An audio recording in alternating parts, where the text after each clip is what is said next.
foot falls on something's head inside that hole. And we are live. Hi. We'll just have to do another Hello. shopping episode. Hi. Wait, shopping episode? What? But all of Gillertam's stuff went into the black hole, so Almost we're everything. gonna go back to town and have another shopping episode. Yep, that's the only solution. About that. It's fine. The black hole's closing. It's closing. I told you it's fine. Sure, let's go with that. The book said it was closing. The book said it worked, and it Do you said believe everything you close. read? Yes. Yes.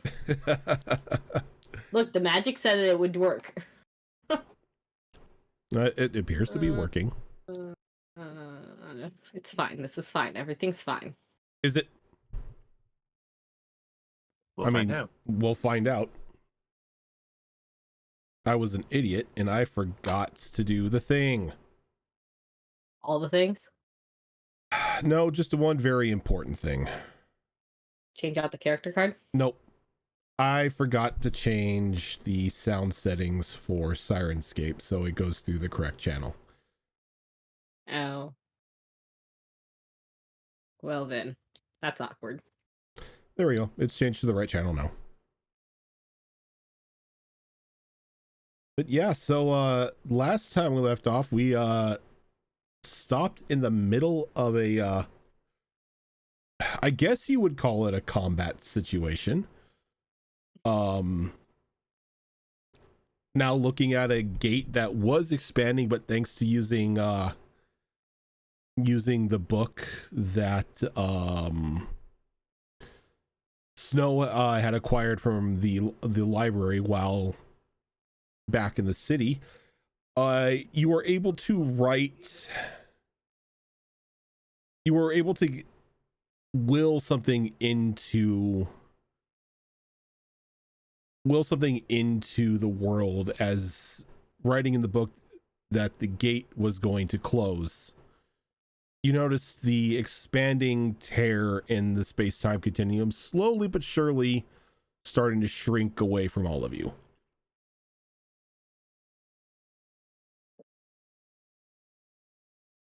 But it isn't closed entirely just yet.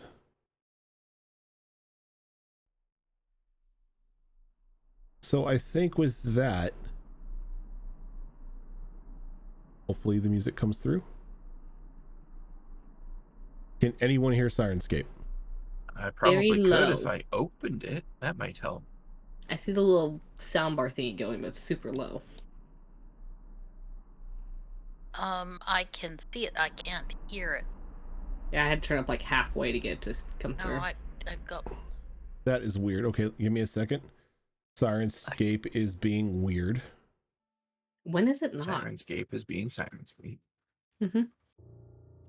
Good time to note, if anyone out there is watching has a good alternative to Sirenscape, let us know.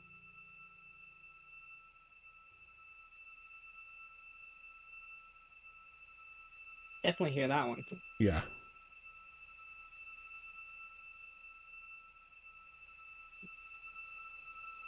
Okay, there's the rest of the tune. I was like, okay, it's running along with one pitch, but okay, yes. So it was just the other two things were apparently super low for some reason. But yeah, let's go ahead and just kick off where we left. Kick off right where we left off with Niall. It is your turn.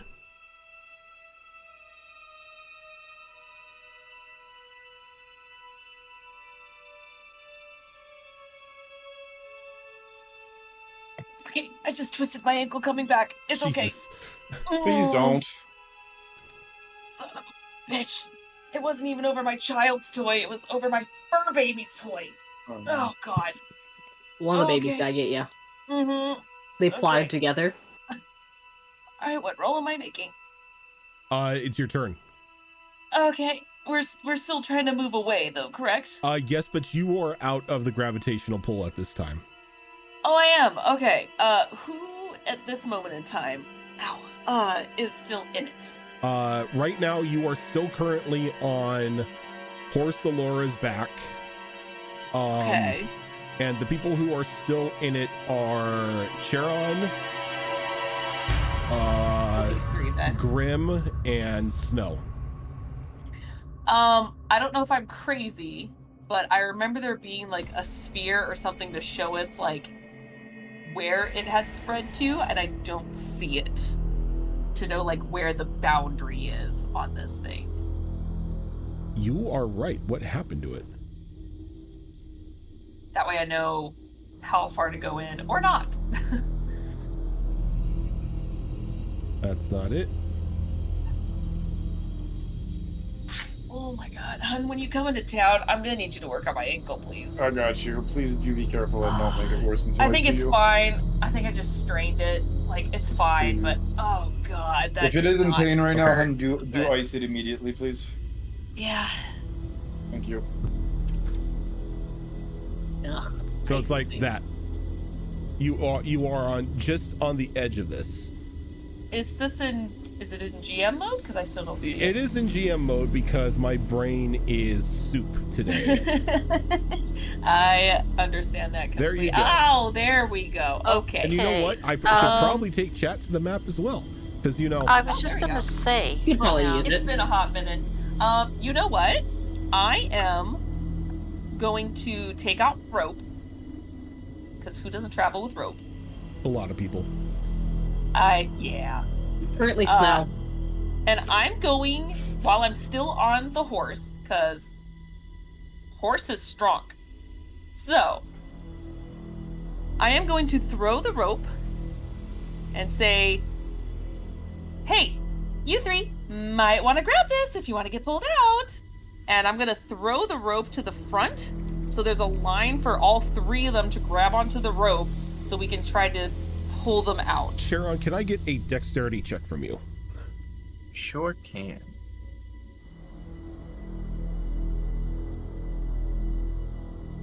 What a wonderful time to get a nat 20 for 23. Okay.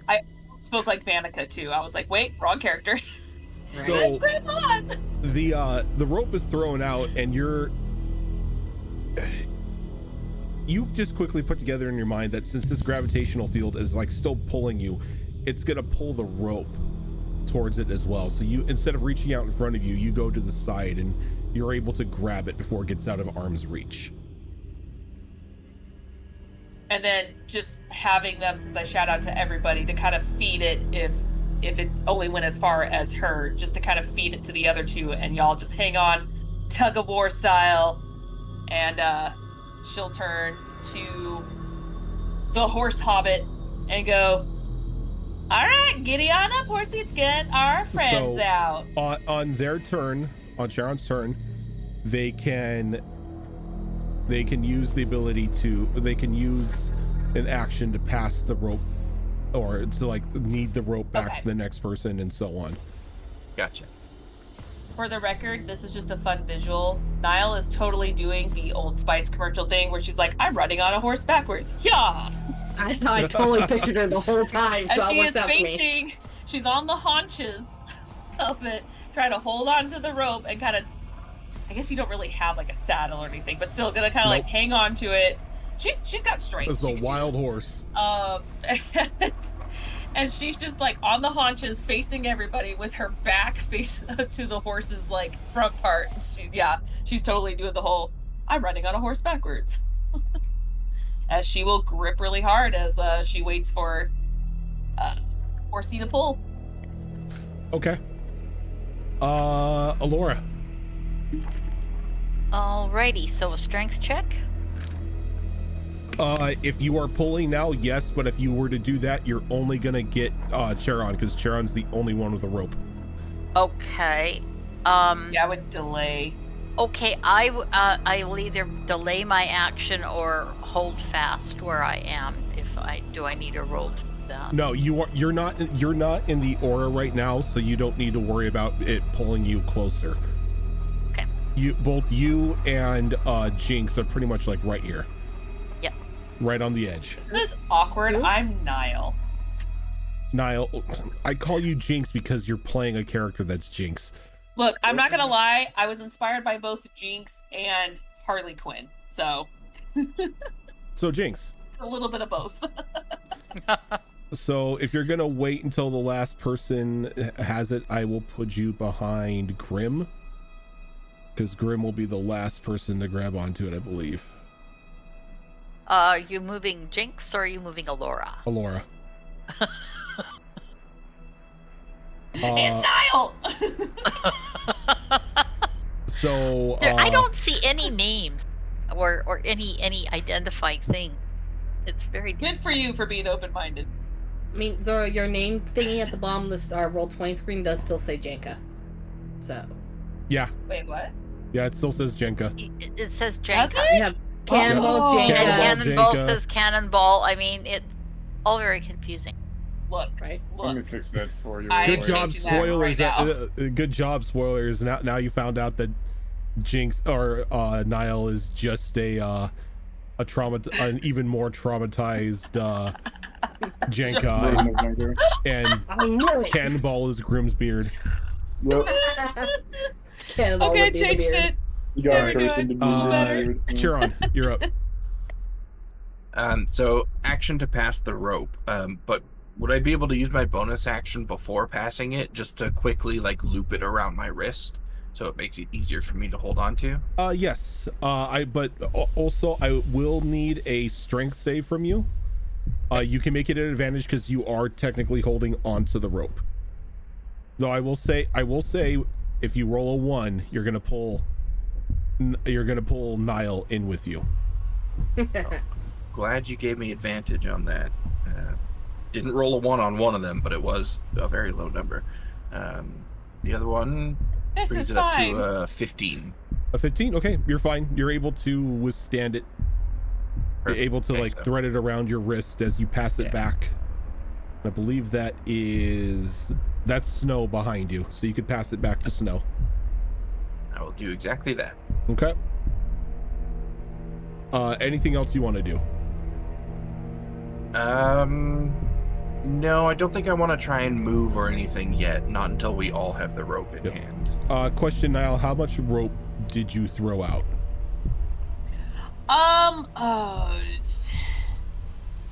Let me math that real quick. I probably did about. I wanted to do a little extra just in case if I just shortchanged it. So I would say roughly 25 feet of rope, Okay. just so it's just past them, A so little they more, have a little little wiggle bit room. of slack, yeah.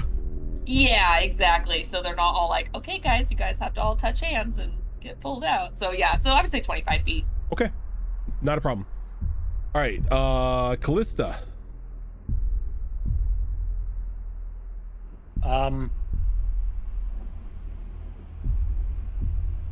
Over there in the corner, safe. She's the Yeah. smart one. Right? Rogue out here going, I don't want to be in there. I do believe Rogue was Understandable. getting our prince guy out as well, so.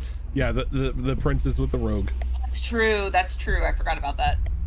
Rogue had priorities, and that was the mission. Don't ask why.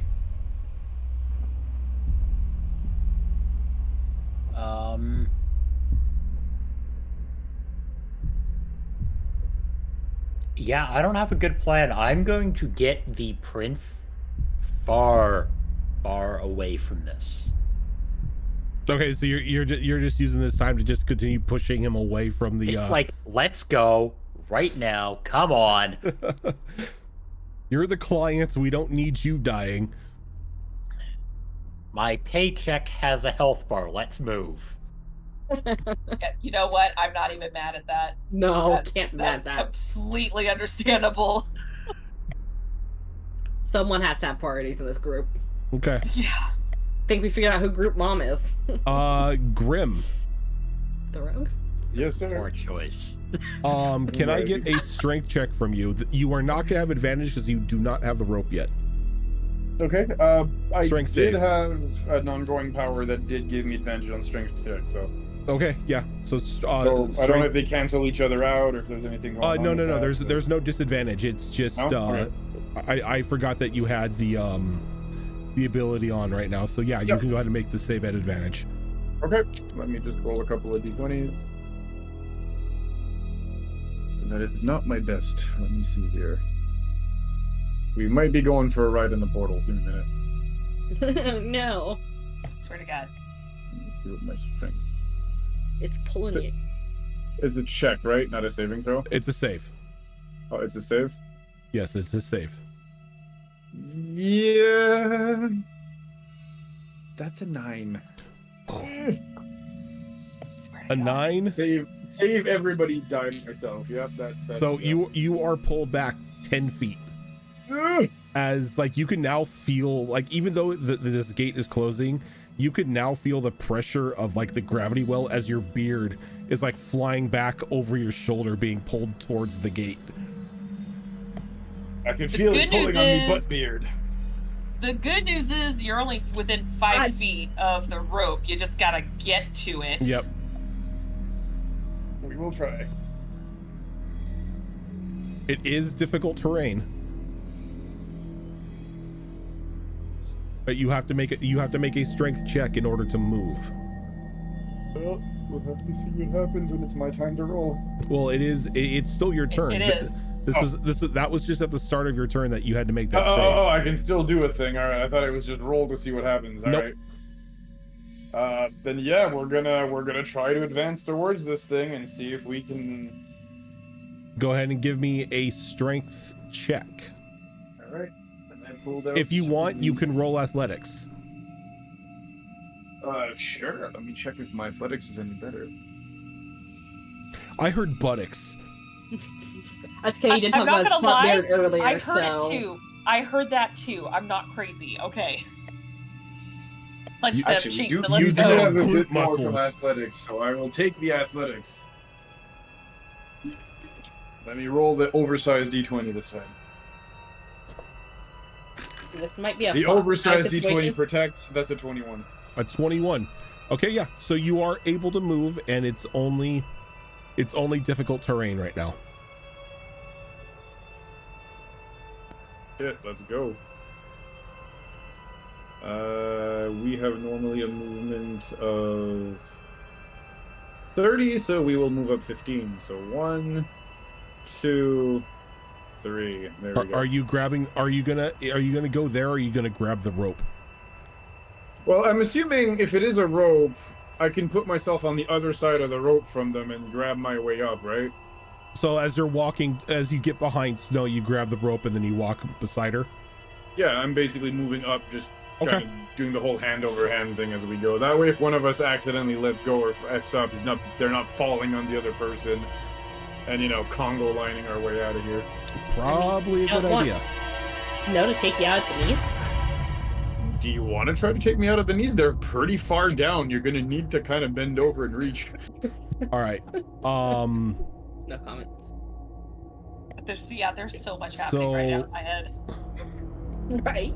Alora, at this moment, all three people do have the rope, because Charon was able to feed the rope to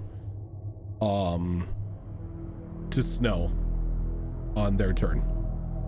Oh, awesome. I didn't have to wait for my turn to take it from her. Nope. Okay. I would like, if everyone has the rope, I would like to try to move forward, away from the. Yeah. Honest question. How fast are you moving? Well, the horse can move 60 feet on it. So, Look, if we're gonna science this, but I have people in difficult terrain, so I'm not sure how that impacts it. Okay. I would, So do you want to go full speed here, or do you want to go with like a slower pace and be like focus more on pulling them out of the well? yes. Okay. So if you're going to go at a slower speed, you can go ahead and give me a strength or athletics check. Okay. Does it get to be at advantage because I am moving carefully, or no? I'm going to say yes. I'm going to say since you are moving carefully, it can be made at advantage. And that is a strength check. I'm Strength using or the- strength or athletics. That is up to you. I'm using the horse's strength, right? Yes. So we'll go with that, and then with that, do I get to add any of my? I don't get to add. No, you would just add the horse's strength modifier. The horse's strength, so he's a +4.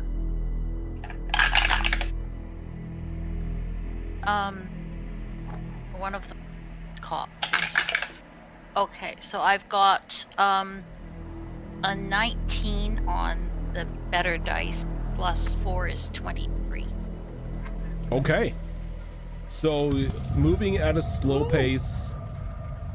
We're gonna say you're moving half speed here. Sorry, now I'm moving you out of the way. So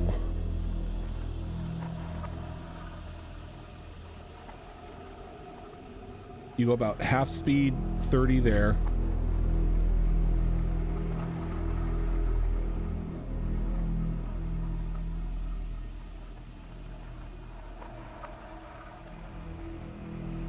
Let's put you like this so I know Niall's there. So Now, do not drop that rope.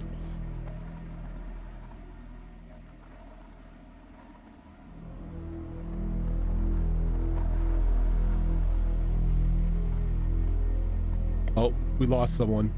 Sorry, my Discord glitched. Oops. I heard someone say Nile and then robot, and then it just froze. Okay. So, nice. And with that, all of you are pulled outside of the well.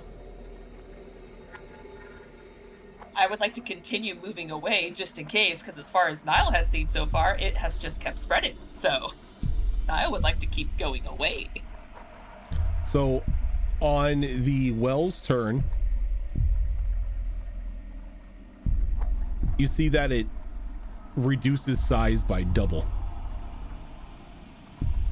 Oh, okay.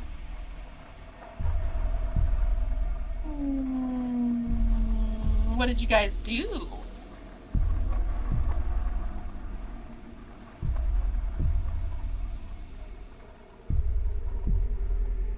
Okay, keep your Looks secrets. over at Snow. I was gonna say, like, I'm waiting. So is really not sure how to respond until the thing actually closes, so she's just kind of watching the thing right now. Is anybody she's- gonna do anything while you're watching it, or you can just skip your turns? We can go next round. I'm just gonna collapse onto the ground, that's all. Okay. I'm tired. Move a little I- further away and watch. Yeah, same. Holding Prince hostage out of way of that thing. All right. I do not want anyone near that. So it shrinks down to about the size of a small ball. You can still see the whirling blackness inside of it, but it looks like, for the moment at least, the gravity well itself is non-existent,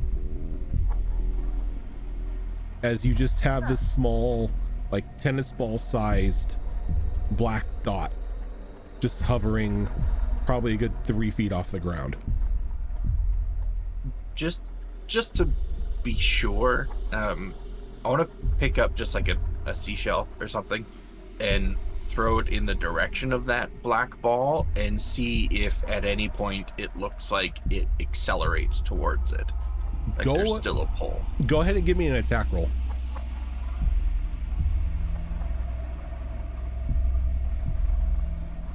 I'm throwing this, so I assume that's a dex.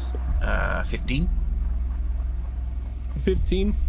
You throw it, and you can see that it kind of like glides through the air as normal, and then as it gets to like the top, or like right above where like that dot is, you can see just pulled down into the dot itself, or into the little ball itself, and you begin to see it kind of like trembling a little bit, almost as if it's trying to grow, but it seems to come to rest once again, giving you the idea that it's still dangerous, but only to something that gets in its general proximity.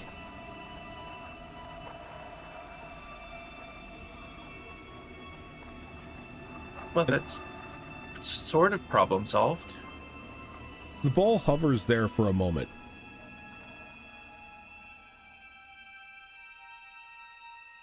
And then you see it slowly just begin to dance around, moving freely,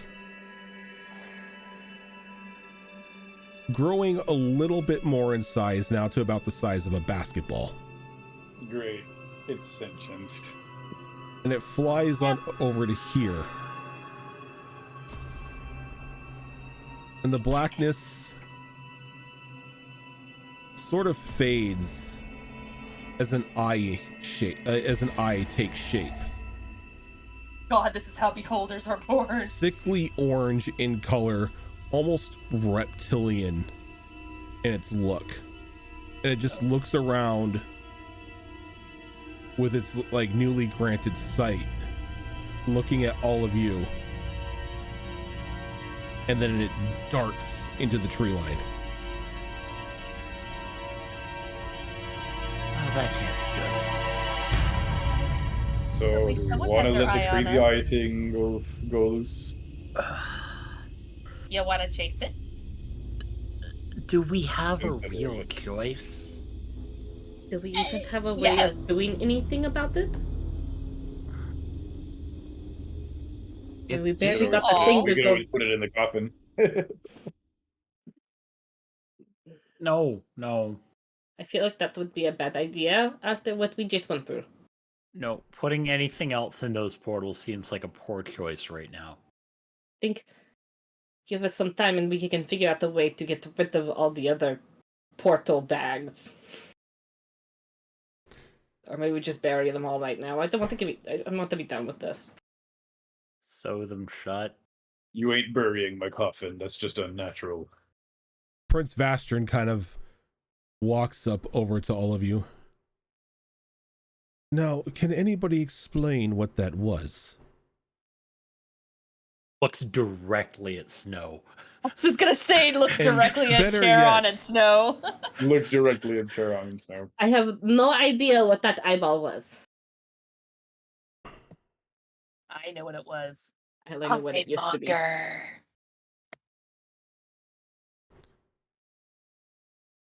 So we just encountered some sort of temporal disturbance. If I Encountered, created. Where do we draw the line? How did you create it? You On don't, accident. you don't strike me as somebody who has the arcane know-how to construct a gate. No, I do not. Oh, yeah, I actually know how they did it. When a mommy bag of holding and a daddy bag of holding really love each other. No, that is not what One- happened. Then you set them on You- fire. and No, then no, you no. can- Because you know how in the animal kingdom the female always eats the male? That's kind of what happens. No, it's not. We did not feed two of them together. We only lit one on fire. No, it's the one that ate the other. Silly. You That's just nature. lit one on fire. We were trying to get rid of it. We figured if it was a Possibly. magical item, it wouldn't burn. So, slight Passions of question. love. Given the events, a nat 20 on an insight roll, what would I know? Of what? Of what the heck that was, given all the events that just transpired. Given of like your given profession and all of the events leading up to what it just transpired from the when you first acquired these bags to who you acquired the bags from to how they were made in front of you, you have a good feeling that these are counterfeit bags of holding.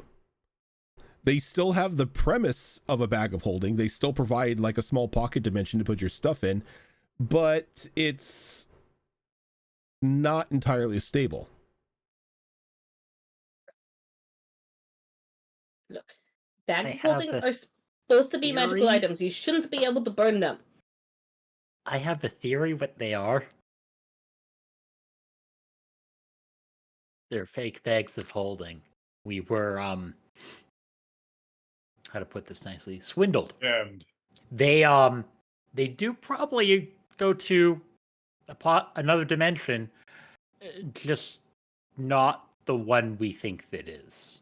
And those creepy mannequin things like to come out of them and steal people. Hence, not a dimension that is what we think it is. It's So not my area of expertise, but the I'm making a dimension- whole lot of assumptions. the dimension that they go to is probably occupied by something then, and that's maybe what that eye was. They should. I was gonna say they could have put up a sign, but I don't think that would be possible. Well, I think the thing that sold these to you guys knew exactly what it was doing. Doesn't surprise me if I ever find that little fucker again. We might I'm going want to set to him on fire. mention that when we get back, that they have someone selling an illegal shop, possibly selling potentially life or world-ending things. Well, if you all recall, as Princey over here put so delicately last time, the shop doesn't exist. So it may be a traveling shop. That's true. Ooh. Or the doorway could have been literally a doorway into that dimension that we walked through. Yeah, that As too. well. Crazy We didn't shit. end up like those people from the tavern. Or not. I choose no. The reason why I really think we need to do something about these bags. I don't want them near me anymore. Possibly And no more fire. seal them shut, seal them in something, bury them, cast them into the bottom of the ocean. Get a proper enchanter to fix them. I mean, the problem is those. I'm afraid those mannequins are going to keep trying to pop out of them and get us. Keep But the coffin chained up. yeah, What if Grim has got the coffin chained up, and the other bags that we have, I don't know how many we have left, but I mean, we're right by the water. We could just tie a rock to them and throw them in the water. I'm I worried would suggest about the possibly bags. sealing them first, just so they don't accidentally, open. If I remember correctly, the bags are burlap, Yes. and I do believe burlap will slowly erode away, and then it'll just be another open gate. In the water. Yes. I mean, that doesn't really sound like our problem. It also It sounds might like a be. same problem if we bury it. We also don't know what size that gate would have grown to.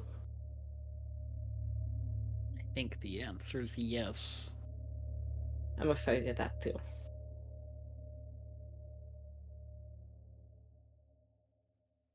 Ugh. I'm really, You know, really this would curious be a why. whole lot easier if that fate lady didn't prevent us from talking to our family. Right? But how did, circling back to it, how did we get rid of that? Some very powerful magic. It is very exhausting to use. I don't suppose not today, but in the potentially near future, you could use the same thing to make the rest of the bags vanish. I probably could, That Close might the be rest the of the gates? safest. but it was supposed to close all the way, and then it turned into that eye thing. Well, there was also no container around it. They originally came with a sealed bag around it. That one Maybe. lost the seal. We can definitely try, but not. I don't have the energy tonight.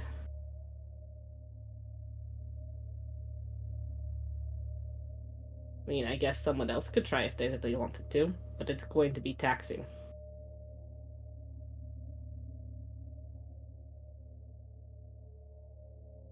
Vastrin looks around the group. I suggest we just continue getting our rest. We have an already important task at hand. Bedtime. We've spent too much time talking to even attempt to run into the jungle after this eye. Oh, we were planning on doing that? I wasn't. No. I was No. planning on staying here. That unfortunately is a future someone's problem. On the plus side, we get to camp on a really pretty beach. It's It's now pretty clear much- of any, potentially small debris. And also clear of all of our stuff to keep us warm in the cold. We can make a fire. And not throw any bags in it this time. I mean, technically, the only person's bag who was lost was Gilly's. Yeah, but all our sleeping bags were in that tent. Yeah, the tent that we just bought went into the hole as well. Oh, that's right. No, wait. I thought she tried to light hers on fire. It didn't work, and then Sharon used theirs to cover it with the other one, and that's what exploded. Nope. Nope. We lit it on fire. Yeah. Because It it went up was in flames. because Sharon never had a bag. the outside of the bag Oh. was literally just burlap. Yeah. Ah. We didn't feed two bags together. We burned one bag, and for some reason it burnt. Yeah. If you fed two bags together, we would have been on a completely different game. Yeah. Yup. It would have been attempt number 3. It'd be like, what Tricorn Isles? What world? It's like, you planet know was what? that? This is a lost cause. Let's just move on to a different continent. I don't want to be on this Right. planet anymore. Alright, Fallout guys, let's go. Fallout post Tricorn Isles. Right.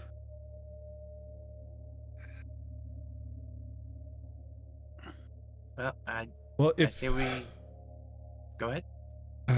I guess as your employer or your benefactor, I suppose I can use some of my magic to give us a bit of a restful sleep. Guys, we should pile all the remaining bags into one spot in case anything else comes out of them. Well, we can keep an eye on them. Might I recommend tying the tops closed as well? Yes. Anyone have a sewing kit? We can sew them shut. Don't know about you, but I don't plan on putting anything in mine ever again.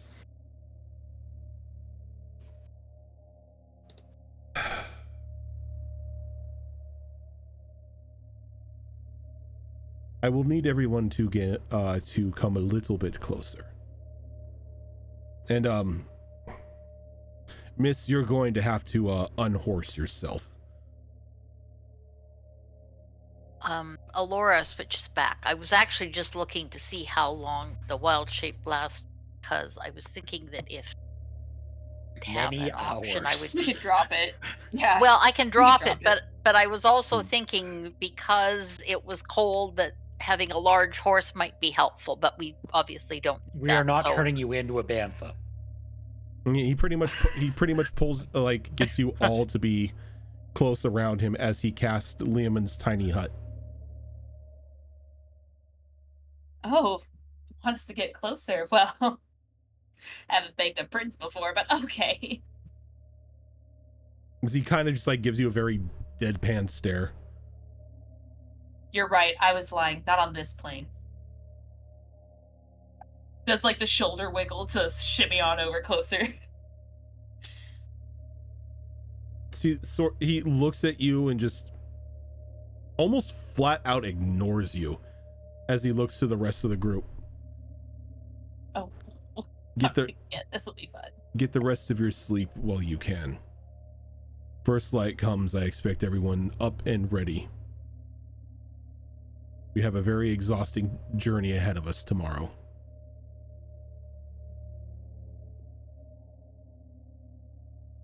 Well, you don't have to tell me twice. I'm going back to bed. Snow's probably already asleep. Let's be real. 2 levels of exhaustion? Yeah, probably. Yeah. I mean, you'll get rid of one of them. It's fine. At least I'll Eh. be able to move at normal speed. Don't worry, I'll carry you to the horse so the horse can carry you.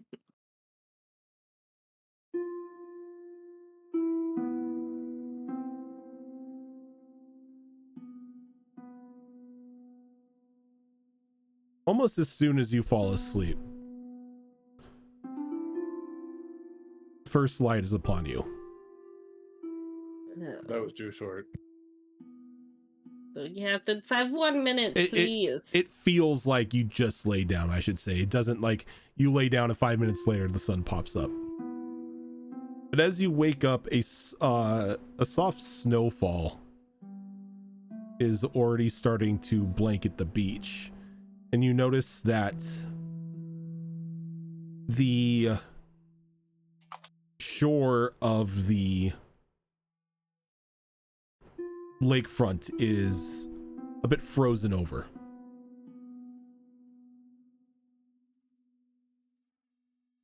A very annoyed looking Vastrin sort of staring out towards out deeper into the lake,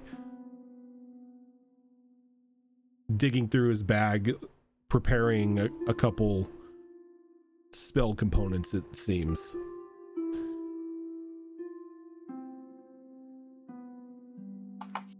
Morning, Your Highness.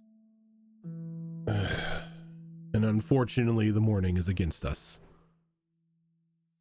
What do you Maybe mean? we It's should so wait. pretty. Pretty, yes, but dangerous.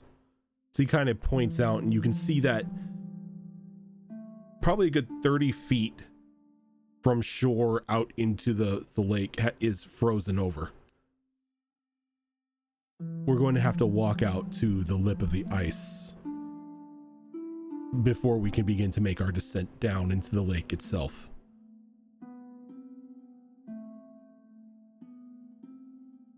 Just have to make sure we don't slip on the way, I suppose. Tell me, did any of you acquire any means of swimming or breathing assistance underwater? Oh, I didn't need to. I already can breathe. Or not breathe? Breathe. No I- air. Can use magic to make myself swim and breathe underwater, but I don't know about anyone else. Yeah, mine's just for me. Yeah, mine too. Sorry, y'all. So he holds up like a crystal ball, and he's like, "It's fine. I have a means for all of us to travel safely underwater. Though, when I cast this, I require no distractions," as he kind of looks over to Niall. I lose concentration, we drowned, or we become an easy meal for the beast that lurks in this lake. Excuse me, Sir Prince. I could cast water on. Helpful. You cut out for like a bit of that sentence. Oh, I'm offering to cast water breathing. If you're able to, Because I like if I hadn't actually chosen my spells for the day, but I could easily memorize that one for the day. if you're able to grant your allies water breathing, it would be of assistance just in case the dome does somehow come down. Though as none of you have any flippers or fins, and some of you are a bit heavily armored, I doubt you are going to be useful swimmers.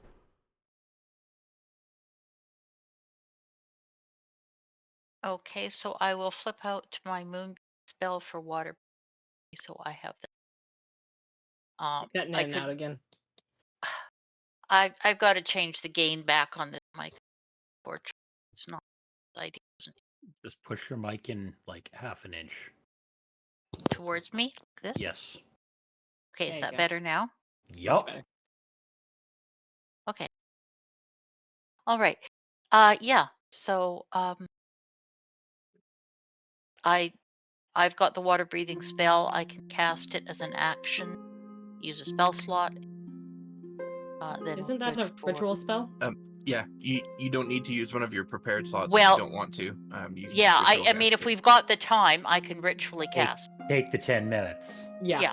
So Save I'll the do spell that slot. then. No Okay. one's Yeah, gonna we'll level. stop you around here. Okay, I will do that. Prince Fussy Butt can wait 10 minutes. He doesn't seem to have a problem waiting.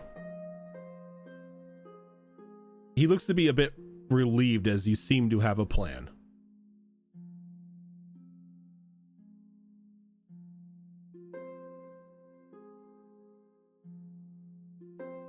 So, you mentioned a beast of some kind in the water. What sort of things can we expect down there? You do not remember the large beast I pointed out yesterday? I don't remember a lot of things. There is a large beast that calls this lake home. An aquatic devil of some sort. We haven't really gotten enough of a look at it to study it, but it stalks the depths of this lake. As long as we are quiet and speedy, we shouldn't attract too much attention.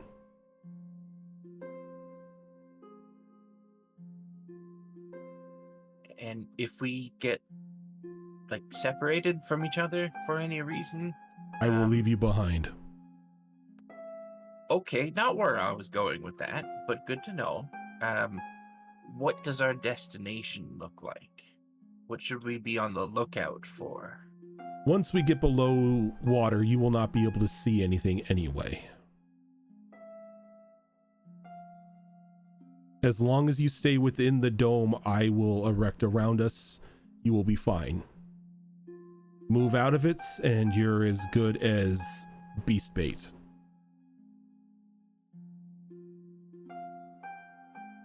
Okay, good to know.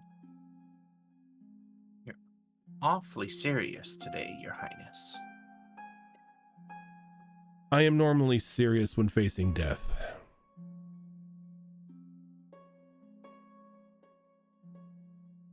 I would like to not face death on an empty stomach. Does anyone have a spare ration they can spare? I kind of lost all of mine.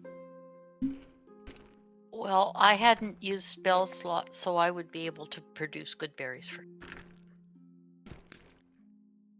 And I can pass those. Thank you. This is very helpful.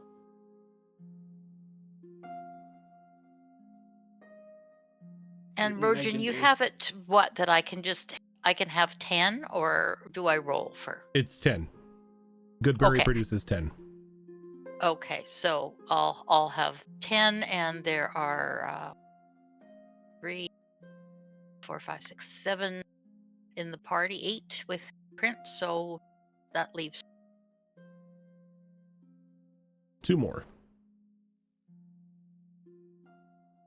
So technically you can hold on to those or do whatever you want with them, because you technically don't have to double up on them, as good, like one good berry completely feeds and waters you for the entire day.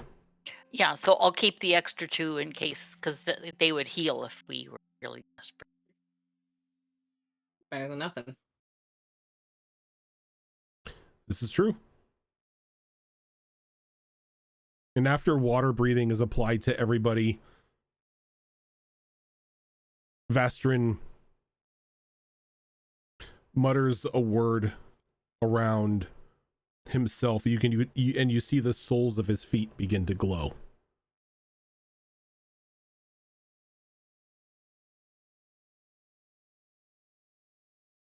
I need all of you to be especially careful, as we have about 30 feet of ice we need to cross before we can get to the unfrozen water.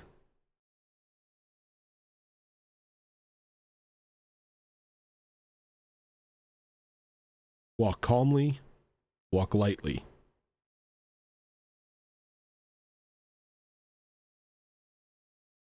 Once we get to the lip, I will ask everybody to gather around me again, much like last night. I will instruct one of you to break the ice, and we will begin our descent. We'll follow your lead.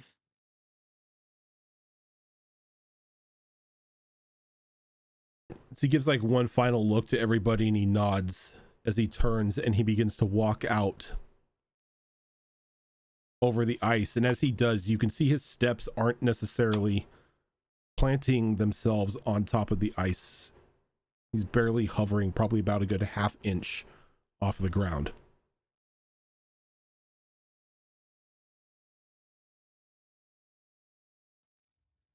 And he walks out 30 feet to the edge of the ice, and then he turns and he just waits for everyone to make their way across.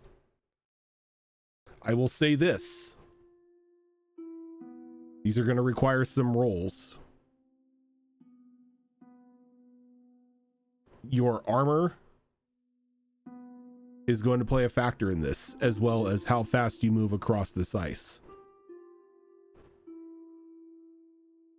If you wish to take a moment to do a survival roll before making a step, you can, though you are going to need to be proficient in it.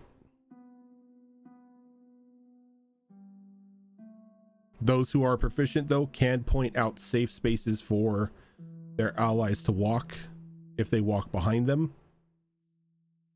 which will give them a bonus to not break and technically fall through the ice. Quick question, Rojan. Is the temperature today as cold as it has been, where it feels like it's so cold it's detrimental to us? If we didn't have all the snow gear on? If you were to take the snow gear off, it would be painfully uncomfortable. Okay. Never mind then.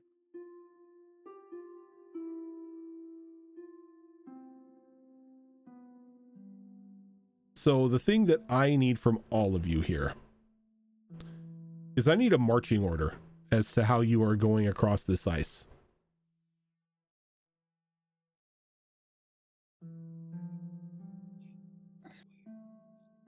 I'll go first. Nobody else volunteered, so I'll go first. Okay, Charon. Sorry, I was I was walking gonna away. say I can go near the front easily. Yeah. I'm not going to be rolling so hot, so put me wherever you don't want to get hit. Oh, yeah. Um, No, you are not in the front. My eyes are still a little baggy and swollen. She looks like she had a very rough night. I have a reasonable survival skill, but I'm not proficient, so I would prefer to follow someone who knows where they're stepping.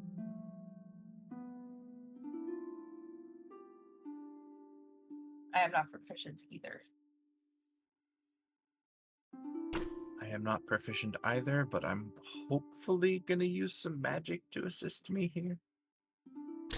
Question, is anybody in this group proficient in survival? Hey, we got Rogue. Rogue does rogue things. Yep. Go, mama. So if Callie wants to take the front with those survival rolls, you can help the rest of the group. Sure. All right, so here's how it's going to play out. I am going to get everybody. So it's going to be Callie. Who's next?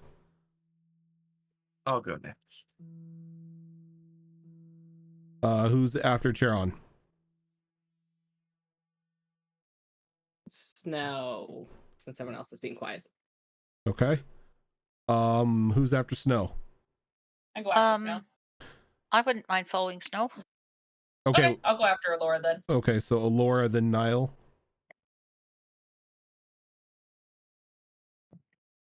Then the beard, assuming he's still with us. And then the beard. Niall, about how He's been tall awfully is quiet. your character? How tall is Niall? That is a good question. Let me check her sheet real quick. She is 5'4". She's actually quite short. Not compared to me. Okay, so Well, I mean, I'm elf, you're hobbit. yeah, so I'm just not I sure think as we're all as taller. okay, I think if everyone's taller, I would prefer not to be at the very back of it. So yeah. Gotcha.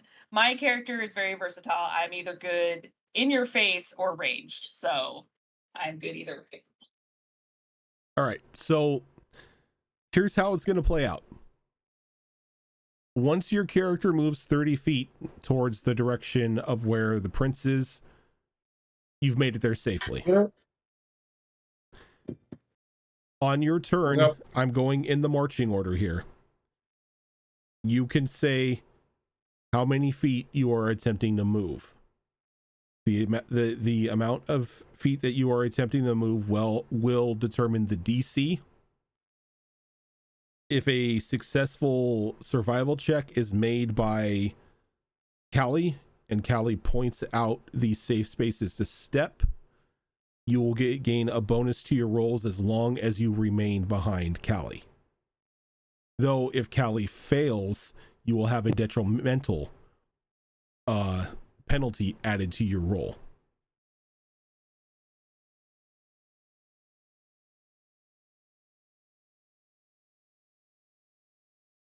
Are there any questions Callie. before we begin? Rock and roll.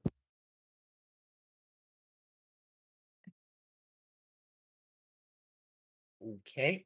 Okay, so Let's do this. Callie, how are you going to proceed here? Let's start out safely with a whole 5 feet. Okay, are you going to make a survival roll, or are you just going to let everybody fend for themselves? No, I can make survival rolls.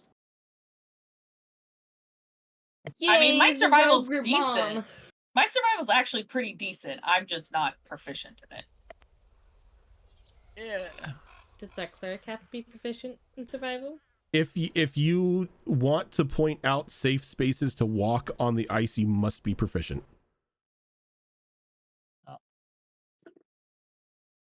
Well, I'm Congo lining behind them then. That is a 19. Okay, a 19 will succeed, and you're going to move 5 feet. Go ahead and give me...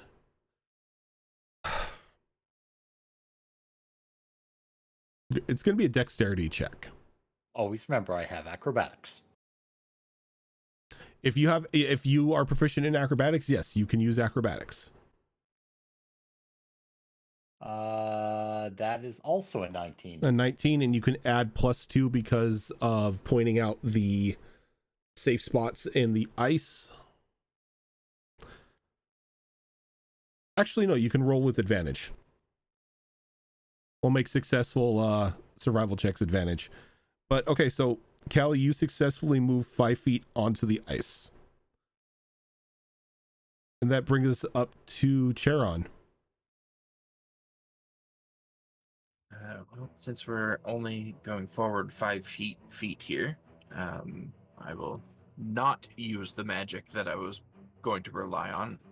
Instead, I'll just try and move forward in the spot that's pointed out to me. But as I step onto the ice, I'm going to lay my tail down behind me on the ground as an extra stabilizer, just so I can maybe not slip and fall on my ass. Probably a good thing. All right, so go ahead and give me the dexterity check with advantage, unless you have acrobatics as proficient, then you can roll that. Nope, this will be just normal dex roll, and that is a 23. Okay, you successfully move 5 feet. Snow. Oh, given that she feels like it's too cold to take her boots off and use her claws to help stabilize her, she's just gonna she'll also move 5 feet. Hopefully she saw one of the safe spots to step, but Yep. We'll see. So Go ahead and give me the roll with advantage, either dex or, if you're trained, acrobatics. I'll make a straight roll because my ability checks are currently at disadvantage from being exhausted. Fuck me. How's a 6 do ya? My dice said fuck you. Okay. Look, she's not used to wearing the shoes. She usually goes around barefoot. You haphazardly step onto the ice, putting a little too much weight on it. Your foot goes through it, cracking it, just breaking that area and sending a large crack towards both Callie and Charon. my 2 heroes that are on the ice, I am going to need dexterity saving throws to successfully get out of the way and maintain your footing. Sorry, guys.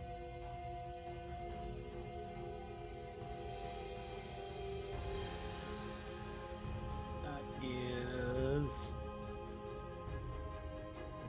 another 19. Okay. And I got a dirty 20. Okay. You are both fine as you both see the crack in the ice coming. You both look at each other and you quickly like shift over to the left a bit. Snow, because you weren't able to like successfully step onto the ice and it was only 5 feet of movement, you sort of jump back onto the shore.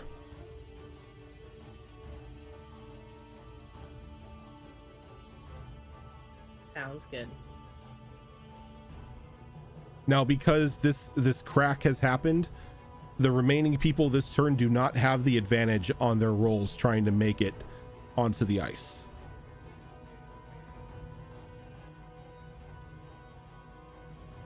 But we go to Alora.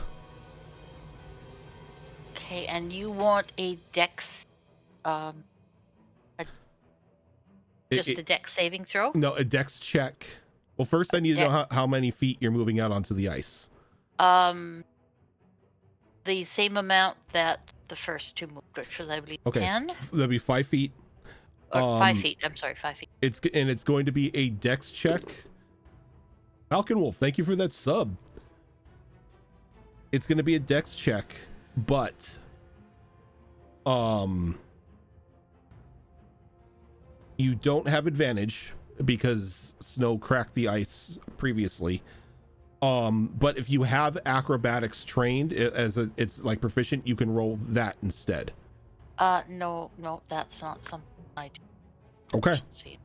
So go ahead and give me that dex check then.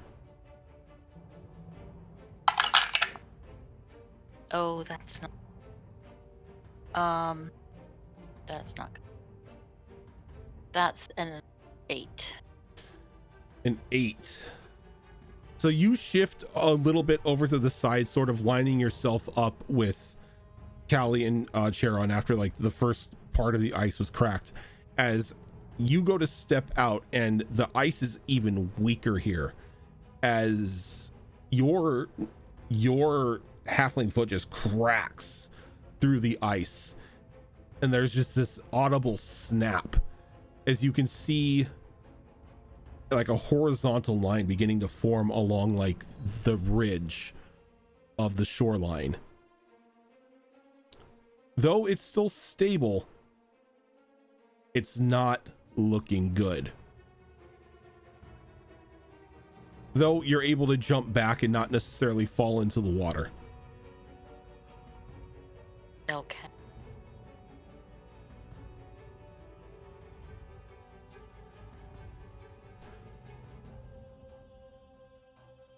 Niall. Hello. So far, you've seen 2 people make it 5 feet out on the ice, and then the other 2 have like put their feet through holes. And now the shoreline of the ice is not looking like it's the most hospitable place to be. Look. Her instincts say to follow the line, where so far 2 of her companions have successfully gone across, but clearly this part is becoming more and more unstable, and adding her weight, though very light, is just not gonna cut it.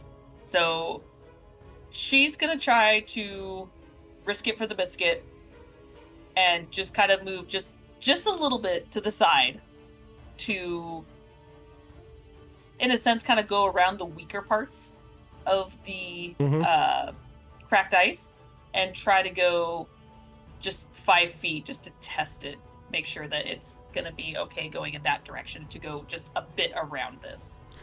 Okay, so you separate yourself a little bit more away from where these 2 holes have formed. Excuse me. Yes. And you go to head out 5 feet on the ice here. Now I will say, because of this, because of how weak the ice is at the moment in these areas, your dex check this time is unless you have acrobatics, is going to be made at disadvantage. I do have acrobatics. As a proficiency? Yes. Then you can make your acrobatics roll at disadvantage if you wish. At disadvantage? Yes. Jesus criminy. Okay. All right. Okay. That's actually good. That is a 21. Okay.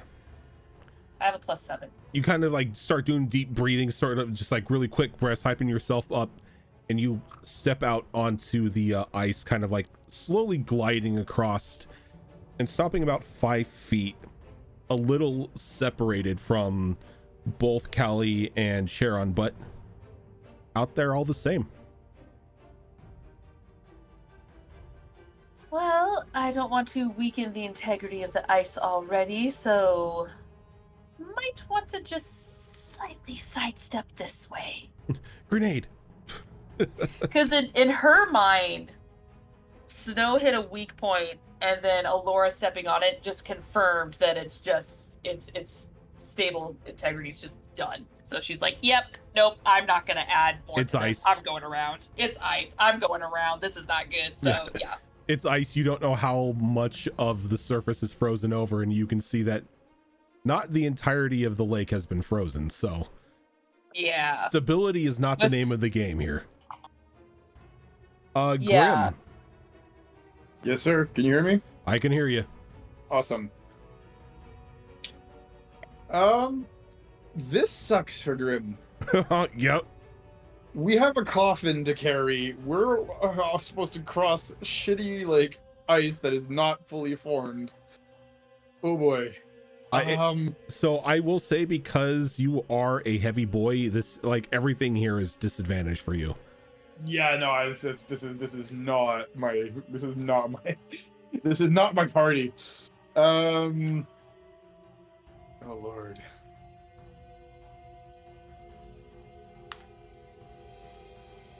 How deep is this water? Shoreline, not that deep. Like right now, if you were to crack the shoreline, you don't have really a risk of falling in and, you know, catching frostbite or anything like that. So the farther we you have to go, go all the way across, don't we? you have to go 30 feet out from the shoreline to where the prince is at. So far, Callie, Charon, and Niall are 5 feet out on the ice.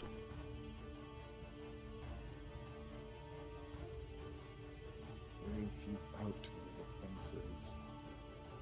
I'm trying to math how deep that would be by the time we get there. Is there any way I could check that without dunking my head in it, I guess? You can't necessarily tell how deep it is right now because of the ice.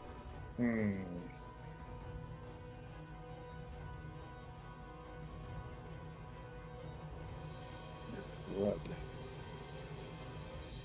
You know,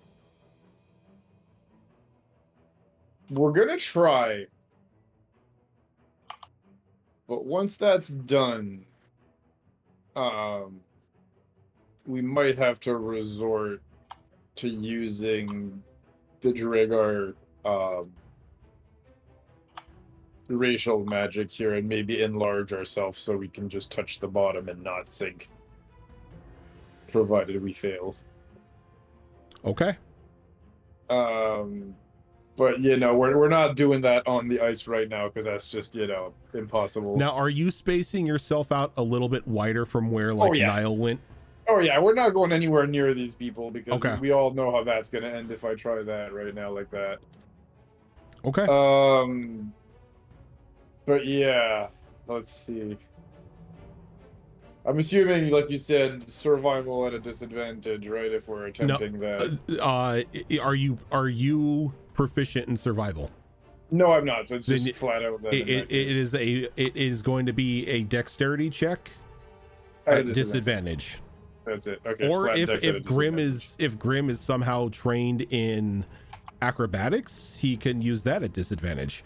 That I had heard you, but no, that's I have athletics, not acrobatics, unfortunately. Yep.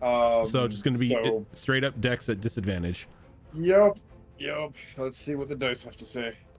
Good news is at least my dex is How high. far are you going out?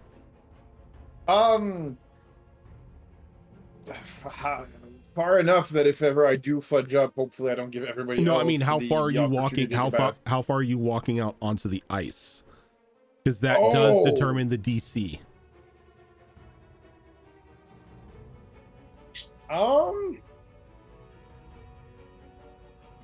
I'll be ballsy and try 10 feet. Ooh. Okay. Do or die, right? Go ahead and give me that dex roll. Okay. We do have a +5, so that's still not so bad because we are maxed out on dex, thankfully. Brain.exe trying to math at this time of the day. What's a 12 + 5? 7. 17. There we go. 17.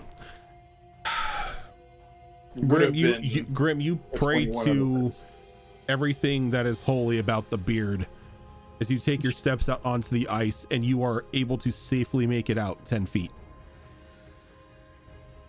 He's gonna kind of look at the rest of the party, being the stocky, heavy, heavy like dark dwarf here with the huge ass coffin on his back and everything, and just kind of give them the little heh look from behind the beard.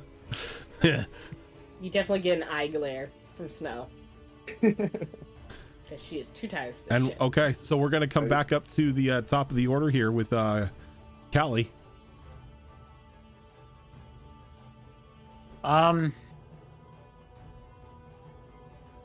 Let's do this as quickly as possible. You can do My another brain's- survival roll if you want. Yeah, my brain says to do it one way, and my dice are like, nah, do it the other way. We're gonna try for 15.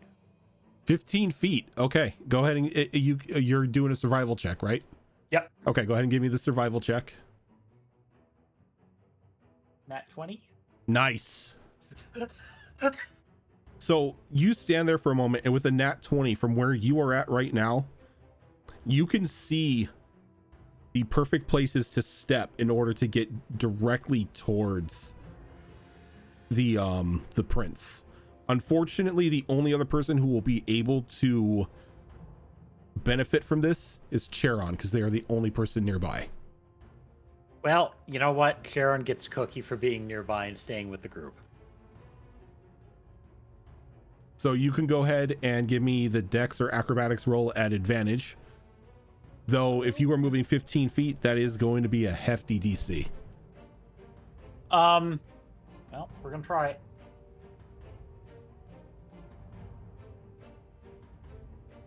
$24. Okay. And you easily just dance over this ice another 15 feet, safe and sound.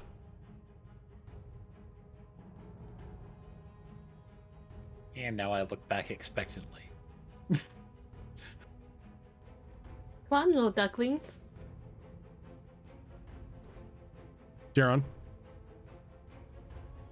I'm going to try to commit to memory all of those spots that Callie just stepped on, because I'm actually not going to move this turn. I'm going to see if I can make the lives of Snow and Alora a whole lot easier here. And I'm going to use some magic here to aid them. Magic bullshit. Oh, gotcha. Magic bullshit.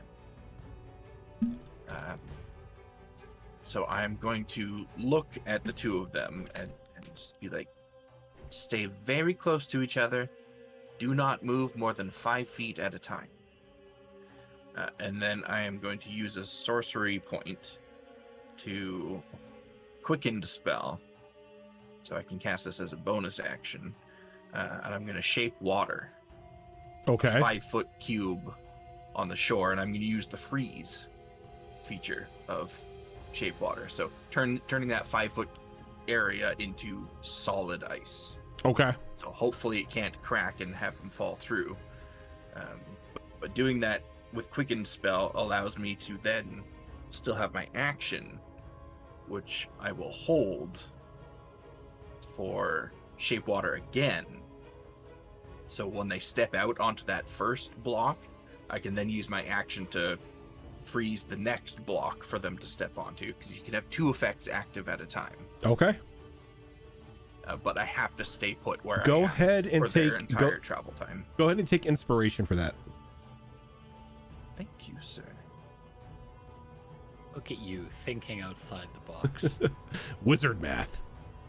It's been a while since I've had Shape Water, but it's one of my favorite cantrips. It does a lot of stuff. Yep.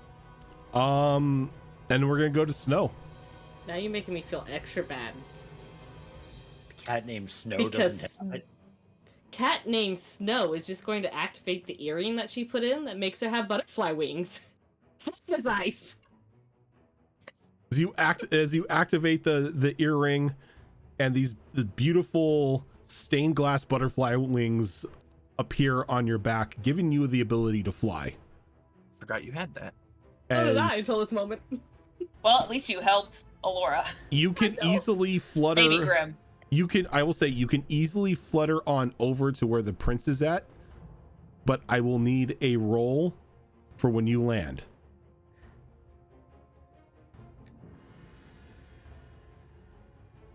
Unless you are going to just maintain your height slightly off of the ground. She's just gonna maintain her height slightly off the ground. She's Okay, too tired for this shit.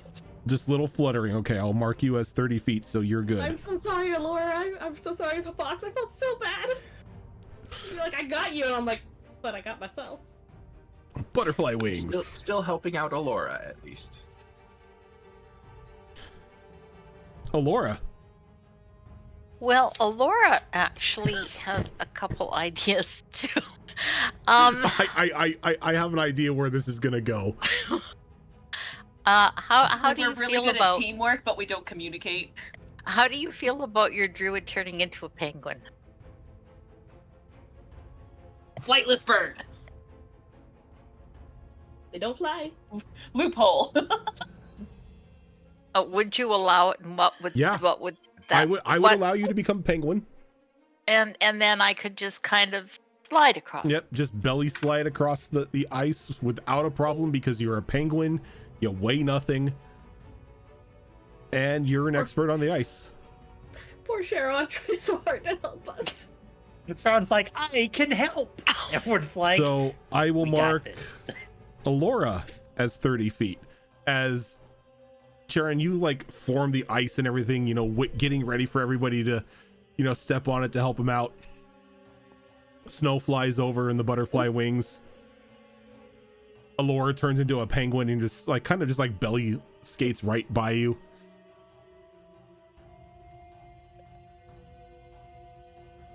And we go to Nile.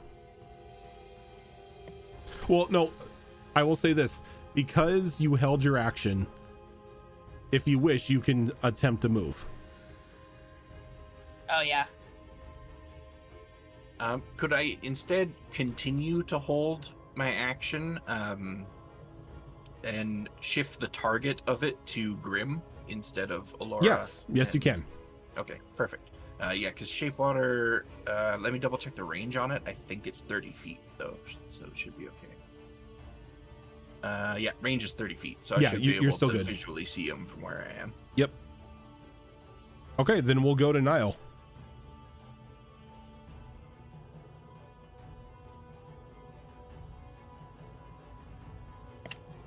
Okay, so they are 15, 20 feet ahead of me right now. They are 20. Okay, if you're saying the prince, they are 25 feet ahead of you. Oh God. Yep, because Okay. it's 30 feet to the prince, and you've only moved 5.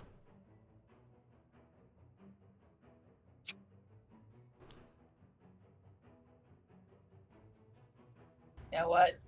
She's feeling ambitious. Okay. She's gonna try to kind of glide a little bit and move 15 feet. So are you just like doing the little shoe skate thing where you're just gonna push off and then just kind of like let the momentum take you? Okay. Yeah, pretty much. I'm trying to ice skate, if you will. Okay. Arms out and everything, leg extended, all that good stuff. Okay. That's gonna be it. That's gonna be a dex roll, and with 15 feet, that's gonna be a hefty DC. Can I use acrobatics You can. for my balance? You most definitely Okay. can. And it's just a straight roll. Just a straight roll. Okay.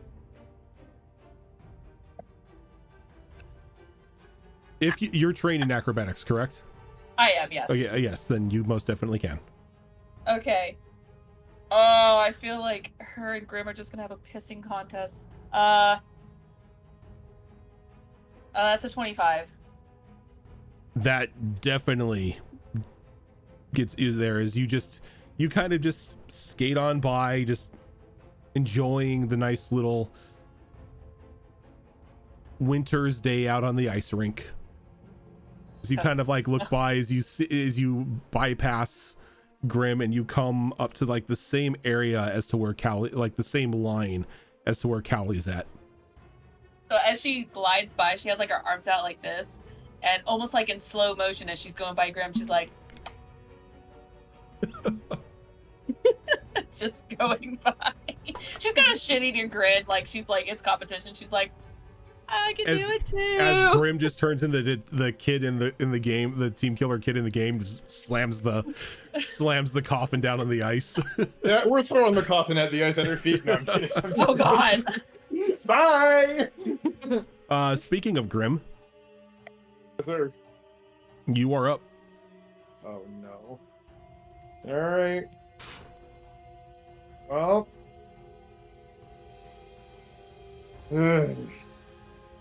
I'd like to see her navigate a mine. That being said, let's roll the dice. Oh, but you can. At least the ones that blow up. Right.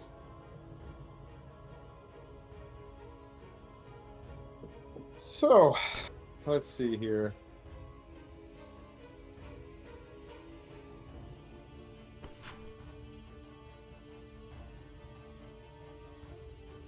So, yeah.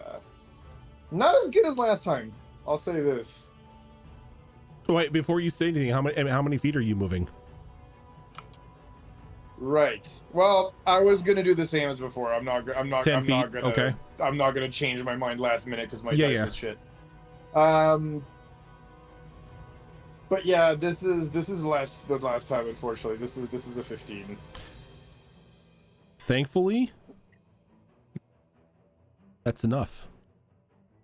Oh, thank God. You hear a little bit of You're like being nice to me. Thank you. a little bit of stress sort of put on the ice as you start moving another 10 feet, but it doesn't give way.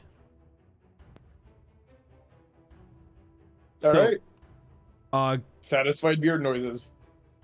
As Grim makes it, Charon, if you want, because it looks like he's fine, you can move. Yeah, I think You are technically Charon's 15 feet behind everybody who has not made it to the prince yet.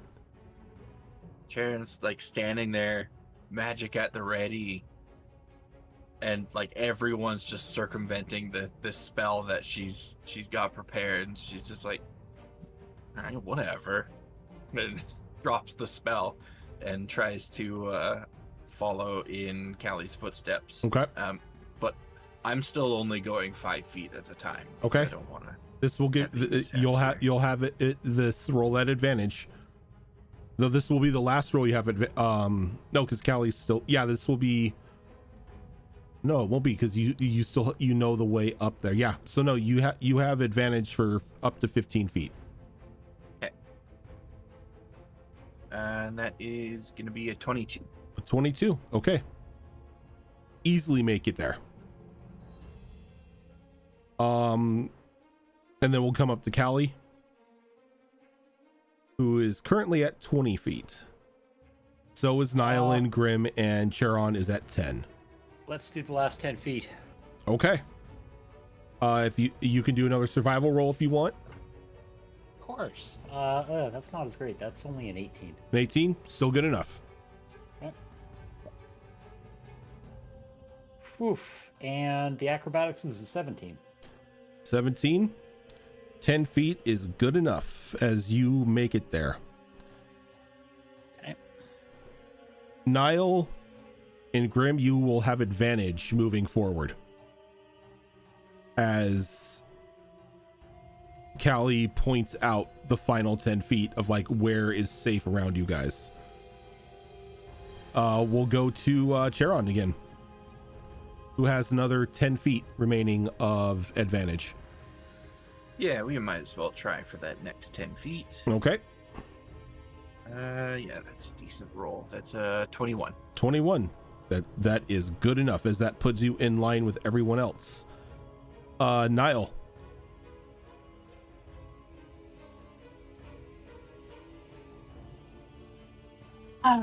So how far away am I right now? You only need 15? you only need 10 more feet because you are currently at 20. So you only need to make it continue to slide. And because Callie was able to point out the stronger points in the ice, you can make this roll with advantage. Okay. Since she only has 10 feet, she's gonna glide once more and do a little cheeky twirl at Okay. the very end.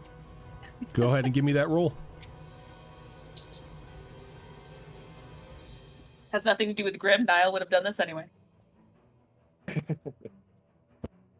Oh, thank God for advantage. Jesus Christ. It's gonna fall on my ass after doing that stunt. That is 22. All right, you're able to make it there without a problem. You are now 30 feet. Grim. See, this is where I can guarantee you my dice are gonna F me. Now I have advantage. Everything's looking good. Watch it. Well, technically, you have a normal roll because advantage cancels out the disadvantage. True. How far do you want to move? Look, You've we're got 10 10 away feet. from the finish line. We're True. just doing it. Okay. Do or die, bro. Like, Do or die.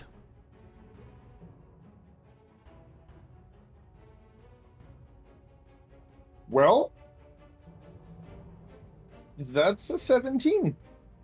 Good enough. That +5 is coming in handy. I like having max dex right now. I'm not gonna lie. As you make it 30 feet, leaving the only person remaining, Charon, who is currently at 20.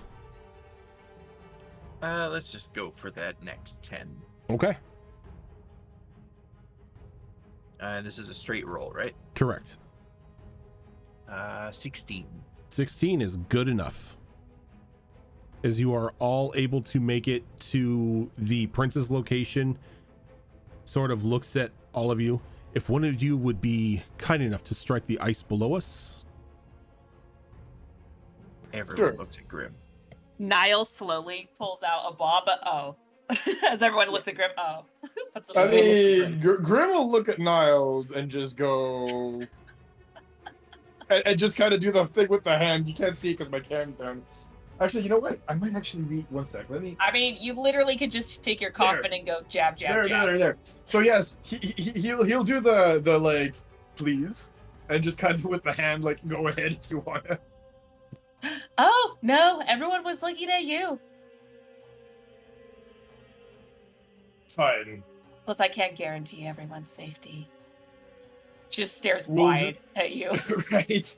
We'll just grab the chain and just swing the coffin out onto the ice. I don't even have to make you roll for this, as the ice just shatters as that coffin And then we just strikes. pull it from the chain and just pull it back to us. And as soon as the ice hits it, the coffin hits the ice, a silvery bubble sort of forms around all of you as you sink deep into the darkness of the water. Though you are bone dry and you are safe,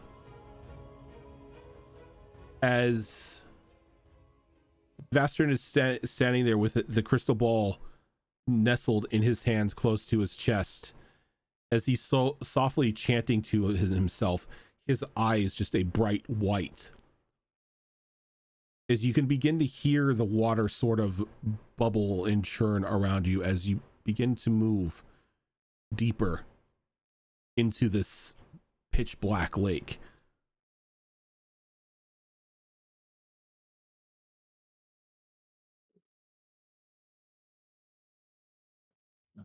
Doing my best to be quiet and be out of his way, because he said he needed to maintain this concentration, so Yep. don't want to break it.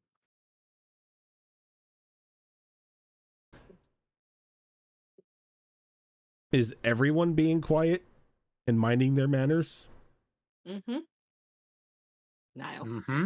Totally. Look, Niall may look like a little shit, but believe it or not, she's no stranger to this kind of stuff. So she's making funny little like hand motions, but like not at him, just like pretending Okay. she's swimming, going, you know, but Oh. she's actually behaving. Okay. So as long as all of you behave, nobody's doing anything aside from standing still and being quiet, it takes about 10 minutes. But soon, after a brief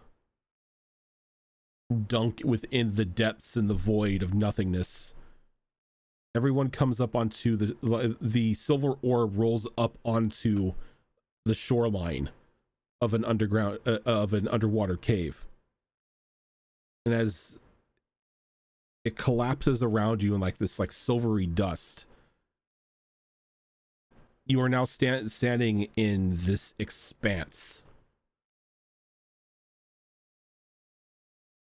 The walls themselves look hand carved. There's no natural jaggedness to any of the walls. Everything looks to be angled and constructed. In certain patches, you can even see pieces of remaining stonework still on the floor itself.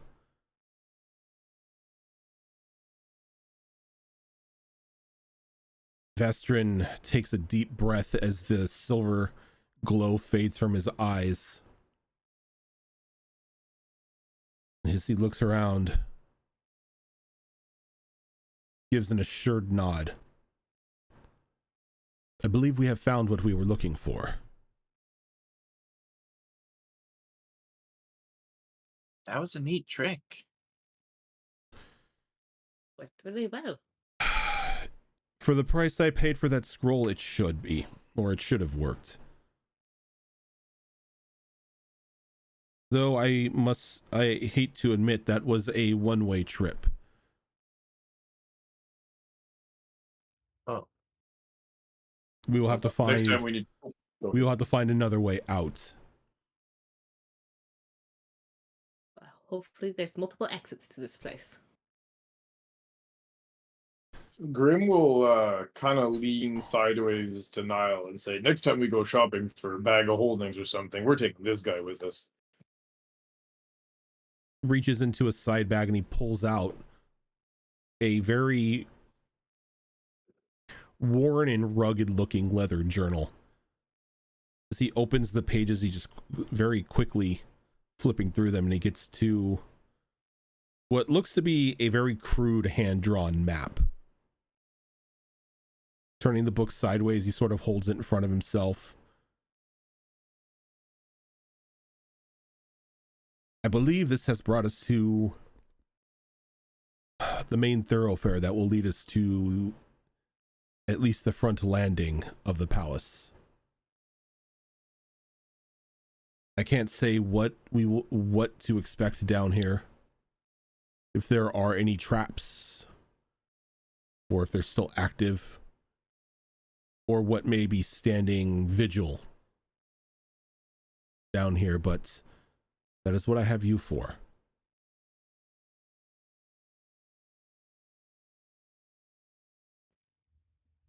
That map that you've got, is that something that you made yourself, or did you acquire it from someone? It's old. I found a map of, well, the blueprints of this area when it was originally constructed in one of the history books. I'm not sure how accurate it is, but in my experience, these things are better than nothing. Oh yeah, I agree. May I take a look at it? I'd rather you not. It could be helpful. As long as I hold it, we are fine. I What am if a we could- very skilled cartographer. I don't need a cartographer. I have a map. But if we accidentally get separated and we need a map? She could just Well, copy it down real fast. The name of the game is don't get separated, and we won't have that problem. Can I do an insight check here? See if I can maybe discern any sort of reason as to why he seems very protective over this map? Sure. That is going to be 20, dirty 20. 20. It seems like he's very protective of this book. Like may be more either in the book or the book itself that means a great deal to him, and he doesn't necessarily trust other people with it. The book Gotcha. itself looks like it's barely holding on itself.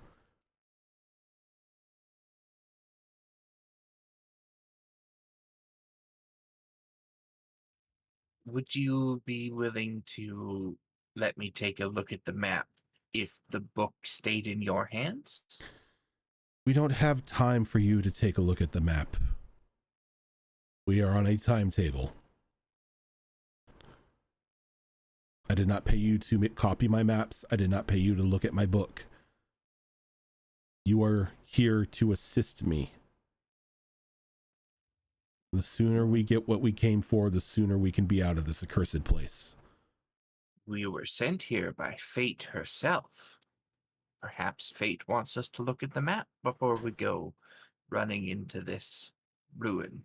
If fate wanted you to look at my map, you would be looking at my map. But it doesn't seem like that's in the cards now, is it? Now, please, lead the way. Starting to see why your lady left you.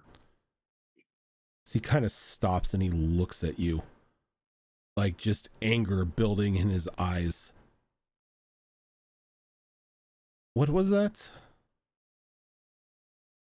Just muttering to myself. Yes. Let that be the last of your muttering. Know who you are speaking to. I've had people put to death for less. Goes both ways, Prince.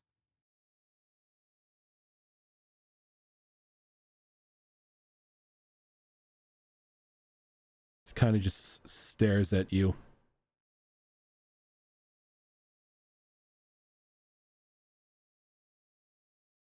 We can do this now, or we can continue on with why you were sent here. By all means, lead the way. Callista, is it? Yes. You seem to be well versed in these sort of delves.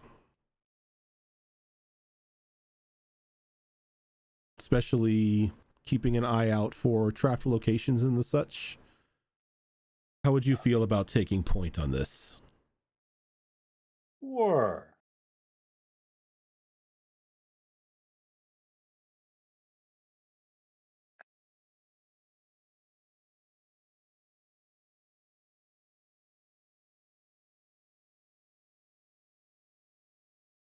Is he kind of Yeah, like we can looks do that. he kind of like looks at the map and like he leans over to you and he's like, we just need to go up this pathway. It's probably about 45 feet. It's going to turn to the right. We shouldn't have too much trouble in the thoroughfare, but I don't know if any thieves or anything have been down here. So, sharp eye. And he like, shuts the book and he puts it back into his bag.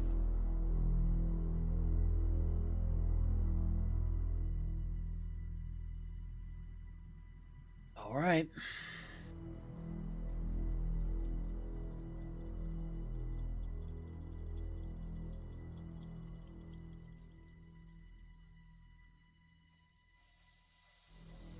So how would you like to proceed down this thoroughfare?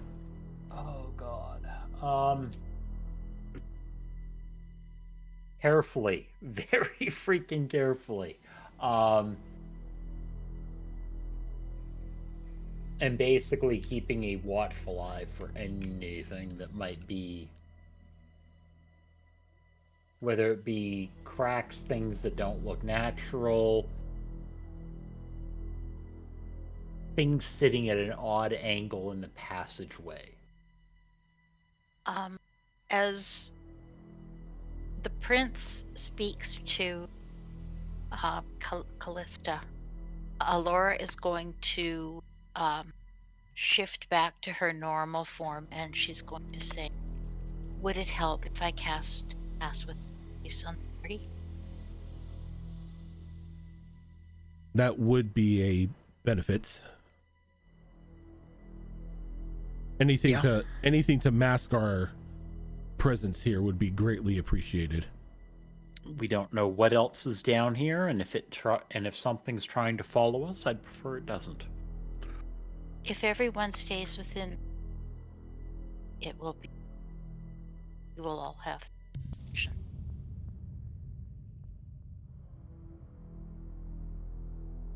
Didn't catch the last part of that. The mic's still cutting in and out. Just a little bit. Like when you talk soft, when you were talking a little bit softer, it sort of like dips in and out. Yeah. So Alora will say, I will cast the spell, and if everyone stays within 30 feet of me, you will all have protection of the spell. Not at that time. Sorry. No, it's the mic thing. We either hear me typing or I cut in it. Oh. Voices, right?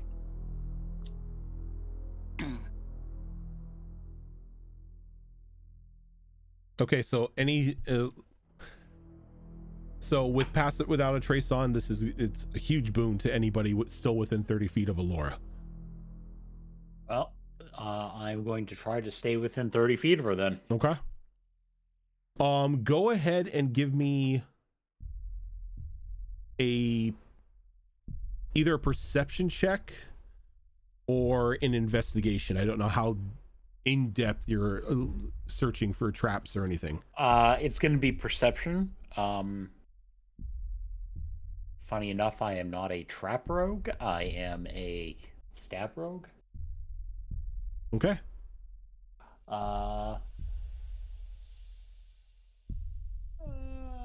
Okay, that's not bad. It's a 14. 14. That is not bad. That is. It's not great, but it's not bad.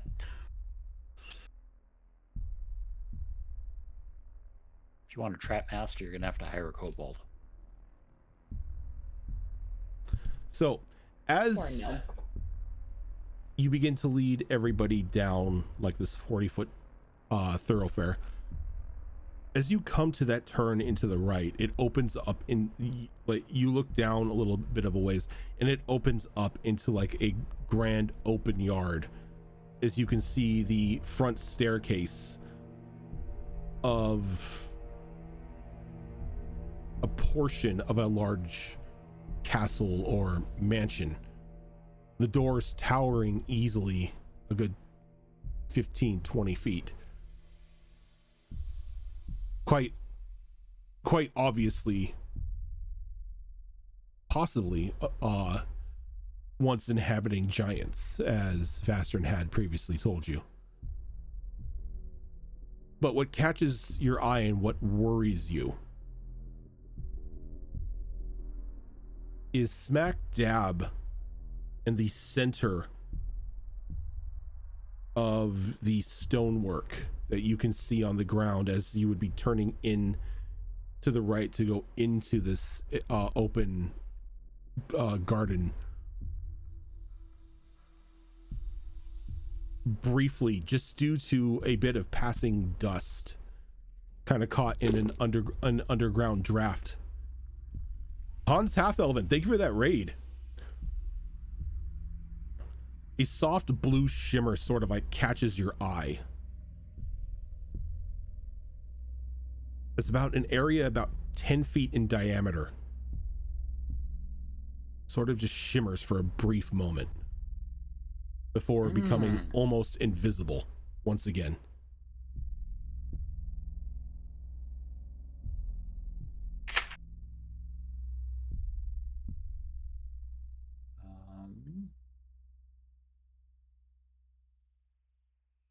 All right.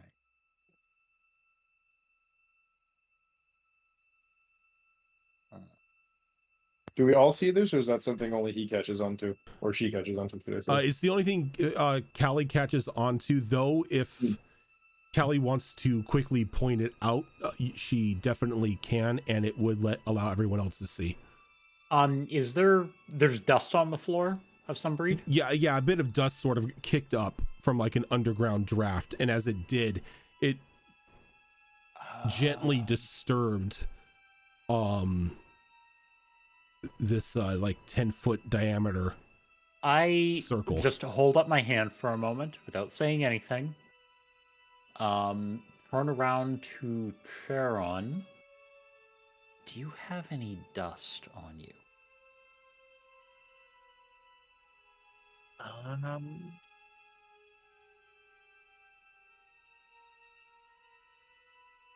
I do not. Back to Snow. Do you have any dust? I reach down to the ground, try and pick up a bunch of dirt. Easily done. You reach down and you pick and up pass it over. You reach down to pick up like a hefty handful of dirt off the cave floor. Okay. I will take that then. Rub it between my hands to break up any large chunks in there, and just blow it towards and as where I saw that. You blow the dirt towards where you saw it. Everyone once again sees this soft shimmer of silver as a 10-foot diameter circle appears and then settles again. Now that you know where it's at, you can see sort of the outline of it, but it is almost nearly invisible to the naked eye. If Callie hadn't initially caught it, you would have been none the wiser.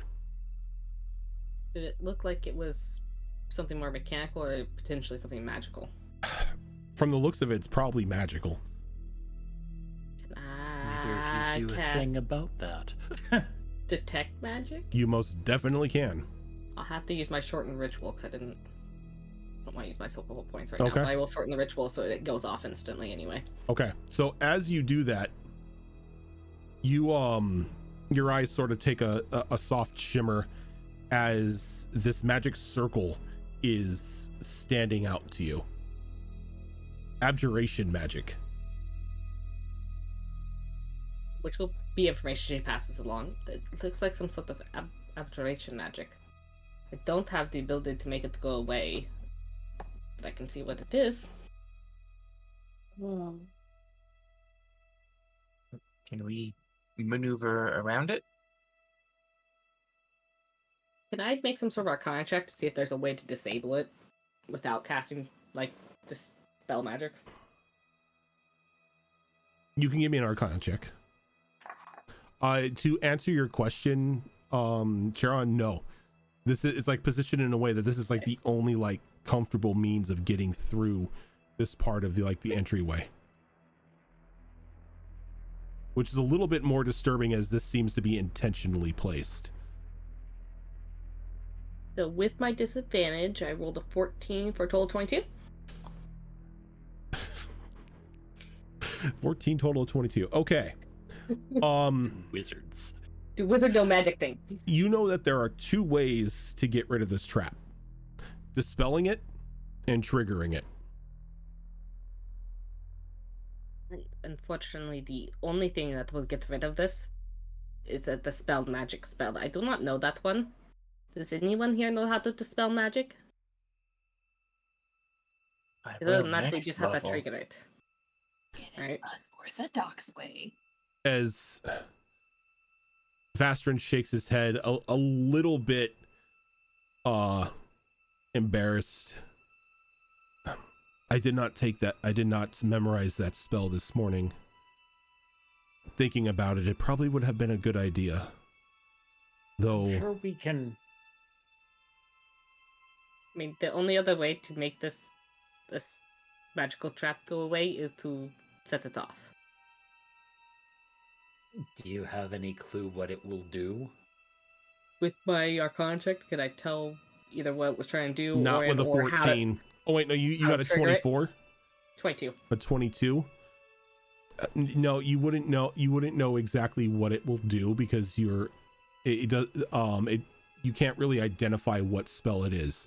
Though you do know it's from the Abjuration school. Can I tell how it triggers?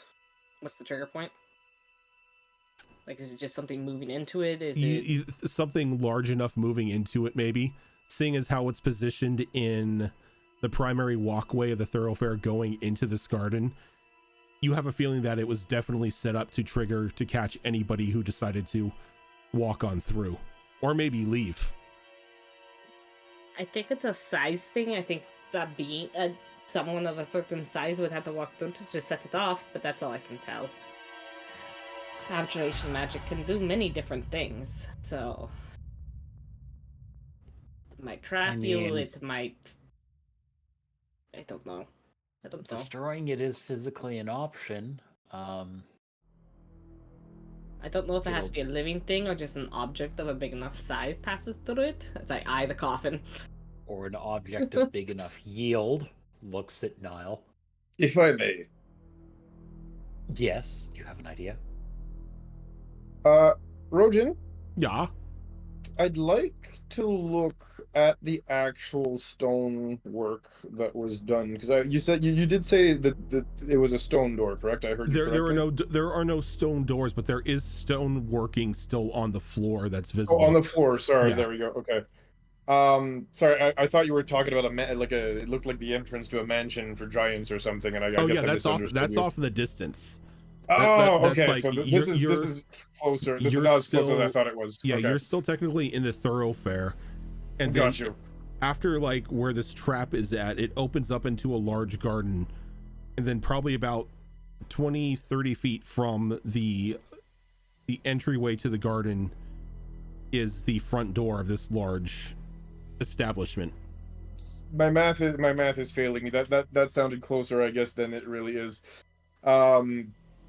So that's what, a total of... From where you're standing right now, Yep. Getting towards the edge of that circle, you're probably looking about 40-50 feet to the front door. From where I am right now. If you get like right at the edge of the circle, yes. Okay. So, two things I'd like to do. First things first, I'd like to examine the stonework. Okay. And see if there's any evidence of runes, carvings, anything that would tell us something about this trap, or give us more information on maybe how to not trigger it, or trigger it in a way that wouldn't kill us, or anything like that. What I mean by that, and why I'm asking that specifically, is because we are, as a dwarf, in possession of the stone cutting talent, which I threw it in the Roll20 real quick. But yeah, long story short, we have. You can most definitely use stone cutting to check this out. Okay. Cool. So yeah, I'd like to make that intelligence. Go right ahead for history. Check. Okay. That is a 16. A 16. Looking at the stonework, two things stand out to you. One, you do see the faint glyphs of this trap carved into the stonework. Okay. Two, the age of the stonework doesn't match the rest of the area. Ah. These are fresh stone. These are fresh, like, floor tile, floor stones, whatever you want to call it. Fresh cut stone for the floor. Maybe So 3-4 years old. okay. We'll verbalize that to the party and grumble. Stones are recent. Traps been added recently, about maybe 4 years ago. Not part of the original structure. See here, points at the glyphs. Those are what maintain the spell. Don't know if any of you magic folks can interpret them and see if any of these could potentially safely disarm the trap. Since detect magic would still be up, can I take a look at the glyphs and see if I can glean any more information? Or if I'm still on the you either set it off or you... You know that with most magical traps, like vast majority of magical traps, it's either you dispel it or you set it off. Okay. Unfortunately, even with those, I think we either have to set it off or we have to dispel it, and I don't think we have a way of dispelling it. That being said, if we would like to set it off, I could either catapult something, or I have my Pummelstone cantrip that throws a chunk of rock into things. If we want to move back farther, I have a pretty good range on those, and I can throw something into the circle and see what happens. Yeah, we might as well try and set it off from a safe distance before entertaining the idea of any of us physically setting it off. I mean, if we want a higher payload, I'm pretty sure Catapult could send one of the grenades over there. She points at Nile. Can any of you tell what language these glyphs are written in? Arcane. Arcane? Magic language. Not the Pacific language, it's just the magical symbols. Them. Um, Aaron? Sorry, Yeah. what was that? Can anybody interpret or read or figure out what the glyphs are saying? The casters can. Yeah, I've been doing yeah, it's abjuration magic. Yeah, but in addition to that, could we figure out what is actually written to go at it that way? I mean, if somebody wants to get close enough to read the glyph or read the glyphs, you may be able to identify what spell it is. I mean, I could give it a try, but in my experience, arcane symbols like this are less of a written thing and more just a symbol that acts as a channel for the magic.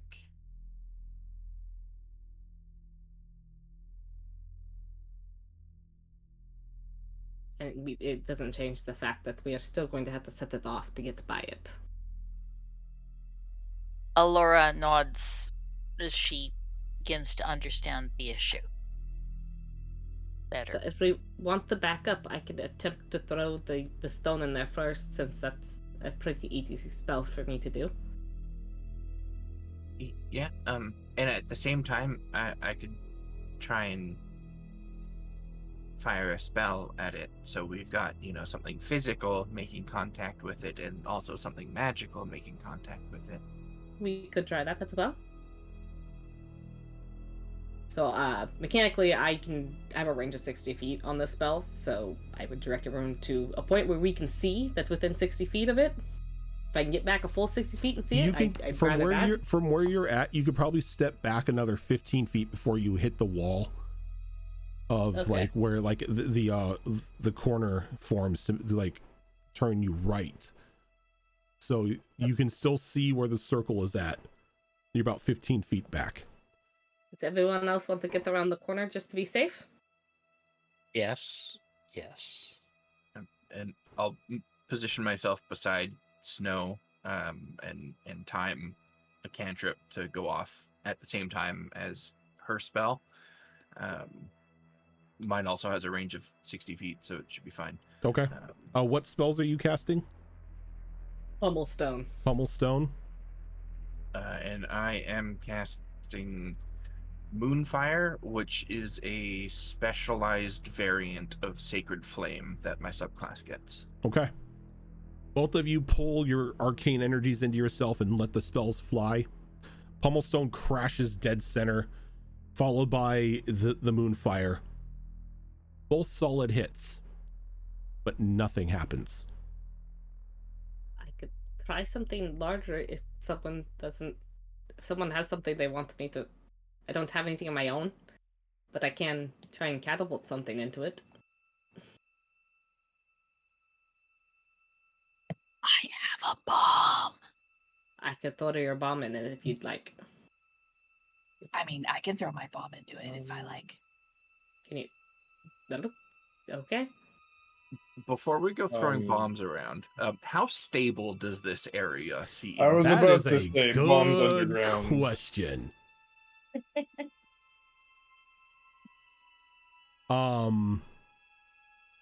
People can give me a nature roll if you want, or a survival roll if you're trained in it, or if you're a dwarf.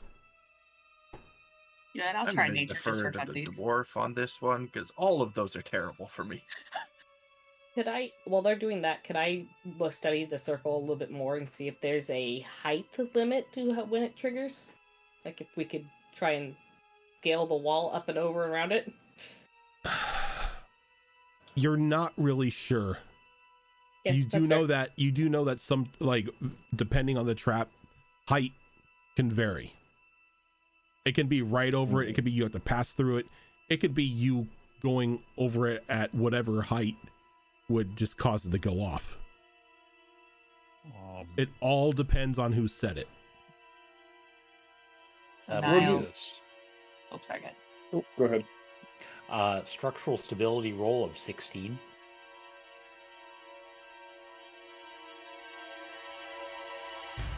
Niall takes a look, but her nat one looks- says, "Oh my god, the destruction would be amazing in here." Don't do it.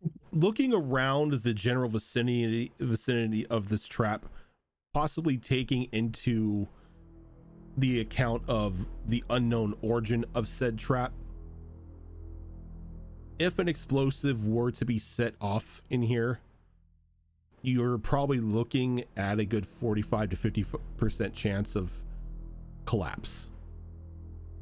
And we are underwater, so You are underwater and underground. two great things to be under.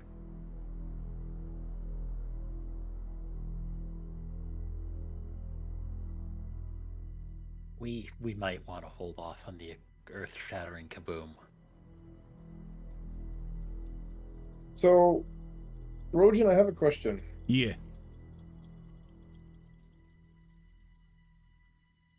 Is there any ground here that is not hard, full, solid stone?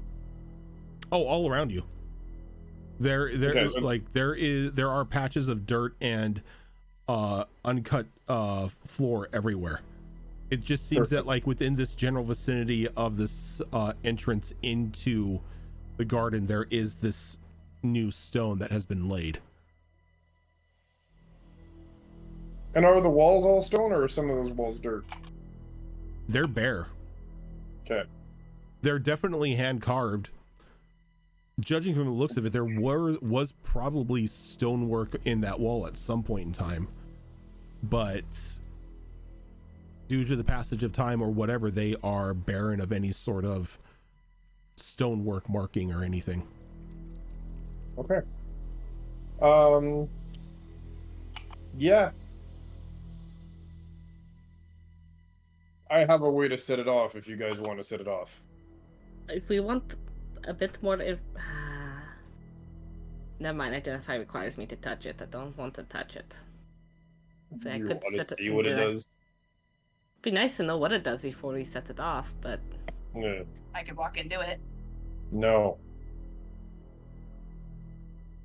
Oh, why not? Something else to walk into it. it'd really be handy to have a mold earth ability right now, but I don't have that. I'm going to add it to my list of things to learn, though. Look, there's a lot of spells you're So- rattling off that I can do. It's just not a spell. So, That was a good one. That was I good. can mold earth too. Right. Throws a bomb. See, I made a crater. Yeah. Dispel magic? Bomb. Right. It's There's no gone magic now. anymore. Pick locks, bomb. Exactly. Everything bomb. I cast knock. So Rojin, I'd like to go to one of these patches of dirt here. We Yeah. will spend one of our precious spell slots. And we're gonna cast, I believe it's from Kobold Press, but I might be wrong. We're gonna cast Geraldine's Cadaverous Uprising here. The fuck is that? It's a fun little Kobold Press thing. It That's a basically lets Kobold me Press spell. create. Yeah, it lets me create a zombie. TLDR. It has to come out from the ground, which is why I was asking you if there was some dirt. And long story short, we're gonna have that particular zombie. It does other types of undead creatures, but in this case, I want something physical, so we're doing a zombie. Okay.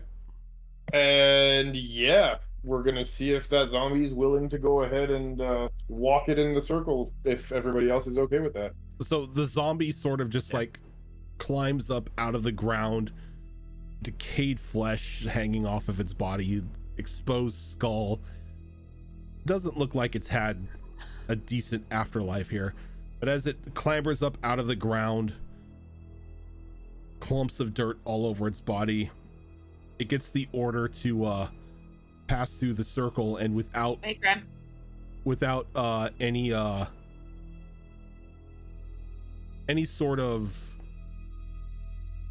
issue with your order, turns around, Do it.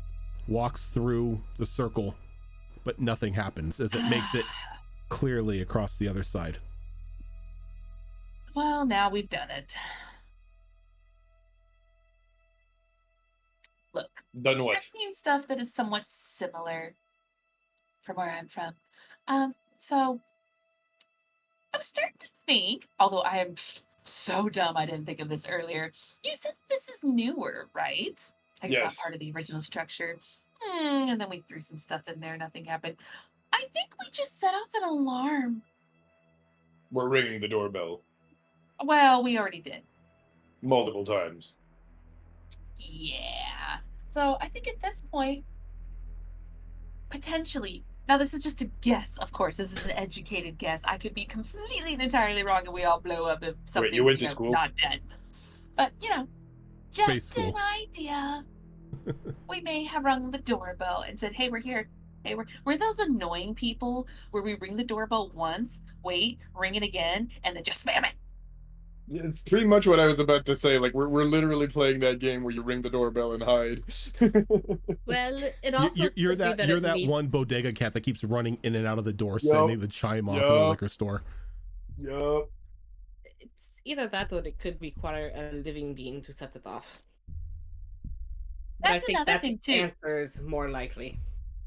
That's why it's Given more of just a its guess. But at the same Observation time, magic. it's a little weird. Nothing's happening. Well, maybe But I think nobody's something's home. happening.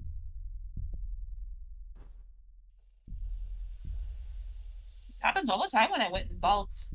I mean, it is something similar to an alarm, then it could be that we wait here and see what folks have said that, because I wouldn't know what triggered it. Oh, there's something down the hall waiting to snipe us. I think it would have shot already. Well, not if their post was like further down and they had to like run back. I mean, that's quite the trek. Okay. You know what? At this point,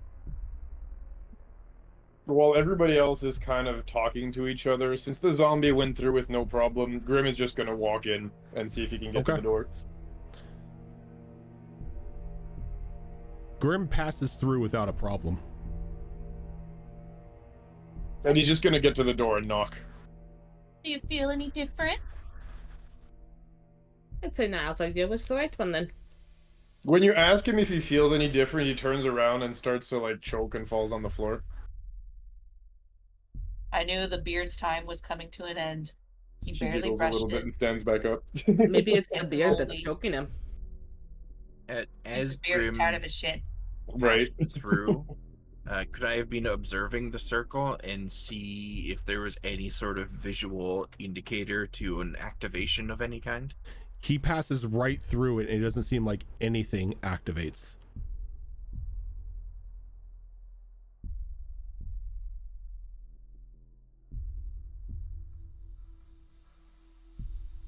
Hey, Grim, you checked out the floor here. You were able to determine its age and stuff. Could you determine, like, maybe who made it? Like, racially? Is it, like, dwarven make? Is it giant make? Is it human make? Would I have been able to tell that, Rojan, from the roll No. I rolled earlier, or do you want me to do another roll for it? Like from the roll that you had, it's generic. It is a generic, quick stonework, nothing fancy. Yeah, okay. Nothing fancy. Somebody just did this for a purpose, but it's not inscribed with anything that is tribal to any of the species I know of. Okay, that's good to know. And Grim, you walk up to the front door and you start knocking. This loud, echoing knocks on this iron door. But nobody seems to answer. Fried chicken delivery. Can I cast knock? Boom. What's the range on knock? He doesn't cast spells. Oh, I don't cast spells. Oh, Her knock is a bomb. I Come on, mean, Rojan. Or knocks explode. you could. God damn it, I'm dying. I actually have a bomb made specifically to. It's a mind bomb, and it's made specifically to get rid of structures, and it doesn't like explode. If that makes sense. Yeah. But who knows how much damage it'll do still. Right.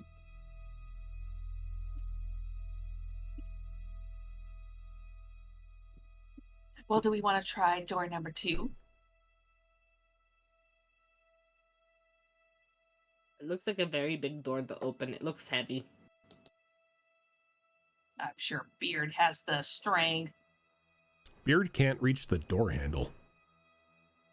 I'm sure Beard can. Enlarge, reach. beg to differ. Beard can reach the door handle. If you Unless it's- enlarge, Beard can reach the door handle.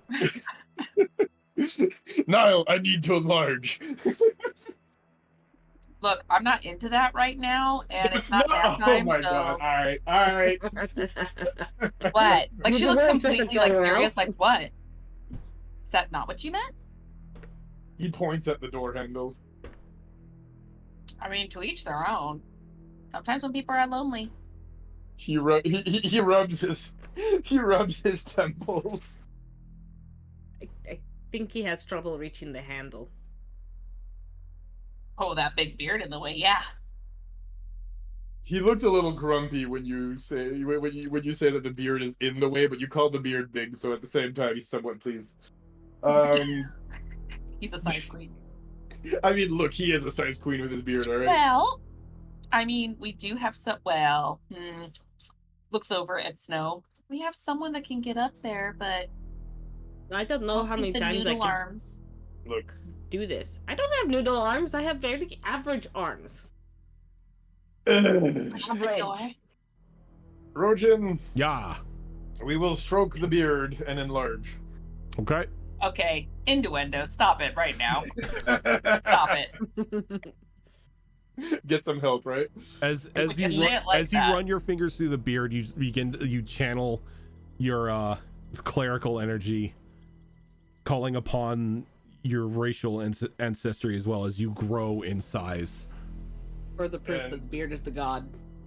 Speaking of ancestry, we'll also have a little bit of fun here. We'll do a couple more things. We'll do ancestor strength and brawn boost as well, Okay. if we can. Wait, are they both concentration? No, they're both concentration. Never mind. We're only going to do the brawn boost then. We don't need to waste a spell slot. Okay. In that case. Yeah, just to get a little bit of extra strength if we need it, and we'll try to open the door. Okay. Go ahead and give me yeah, go ahead. Let's go ahead and give me a strength roll. Let's see. All right. If pushing does not work, we will pull. Don't play that trick on me. We've been here. Okay, so flat strength roll here is this. Then we do get the bonus of 3, so that is a 19, and then I add a d6 from the brawn boost. Yep. Which brings you to a total of... That is with an extra 2 on top. That is a 21. So you grip onto the iron rungs of this door and you pull, and you pull, and you pull. And finally, there's just an audible snap as your muscle overwhelms the block bar that was on the other side of the store. As it was locked. you pull the store open, and there's just this loud crashing and crunching noise as this wooden block bar sort of is just now scattered across the exposed doorway. Oops, door was locked. Well, it's not anymore. Nope, it's open now. The beard provides. I mean, if they didn't already know that we were here through the stem, they now really do. As you look inside the door, Grim, there is a soft blue rug, or not rug, but carpet that extends from the doorway all the way down this very beautifully crafted stone and marble interior, leading down to just a large, beautiful marble seat inlaid with gold and silver. And on top of it, not on top of it, but sitting in it is this decayed giant. Okay. A few things. When you say decayed giant, what level of decayed are we talking about here, real quick? Bone is exposed. There's a bit of like ragged flesh still on the carcass from what you can see underneath the clothing that hasn't like shredded or fallen apart due to time, but it's long into the decay process. 2 more questions I have to ask. Sure. How far is he from me down those stairs? About 120 feet. Okay. I do need to get about halfway closer then. As Bastrin calls out to you, don't go too far ahead. We don't want to get separated. Yeah, I'd like to double check the staircase real quick and the rugs and all that stuff. I'm not going like down the stairs or any of that stuff. There's no staircase. It's just flat floor. Oh, At this point, okay. It's just going down, so I assume staircase. My apologies. Okay, so it's just like a hallway of marble floor with a rug, and then there's a seat at the end. Correct? Yep. Or in the center of it. Yeah. Got you. What are you gonna say, Gilly? Is my detect magic still up? That lasts for 10 minutes. Yeah, it's still up. If I peek inside, do I see anything light up? You can't peek inside because you haven't followed in after Grim. Grim has like walked past through the glyph and in like up towards the mansion and ripped the door open. I thought we were all at the door. Just Grim. My bad. Nobody else said that they were following. I thought we were.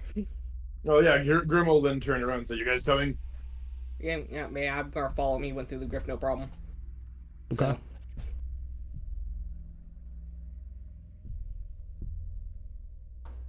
So as soon as you pass through the glyph, Snow, can I get a dexterity saving throw from you?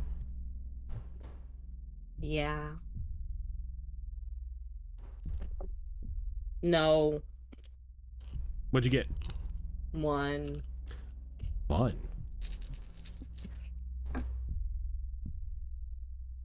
My dice don't like me today. I've had 1 good roll.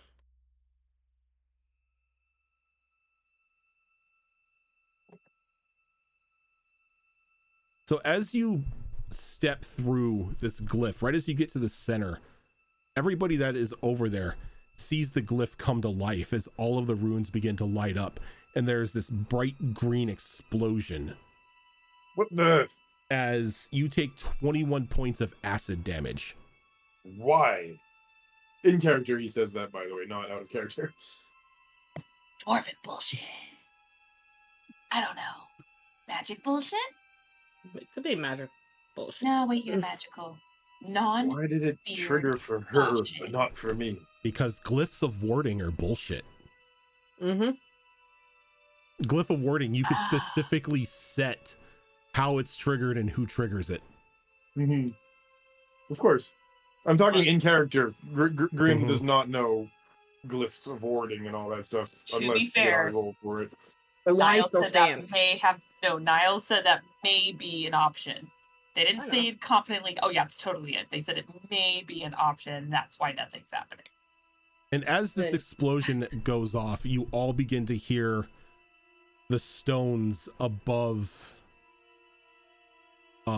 this small, like this narrow pathway in, begin to creak and crumble as it looks like they are about to give way at any moment. Everybody in! Dive, dive, dive! And she's running. Yeah, we're gonna have to run. Bonus action Oh, dash. yeah. Use feline agility, keep it moving. How high is the ceiling? Ceiling from where you're at is probably 50 feet. It's a high ceiling. Because I am a squishy level 4 sorcerer. I don't want to take any chances. I'm going to call upon Agvrin to give me those gross insectoid wings. Okay. I'm going to fly, I don't know, 20 feet, let's say, in an arch over where the glyph was, because I don't know if it's still there or not. We don't have time to check. I don't want it to activate again. Okay. I'm going over. And you fly over without a problem. Snow, are you moving from where you're at?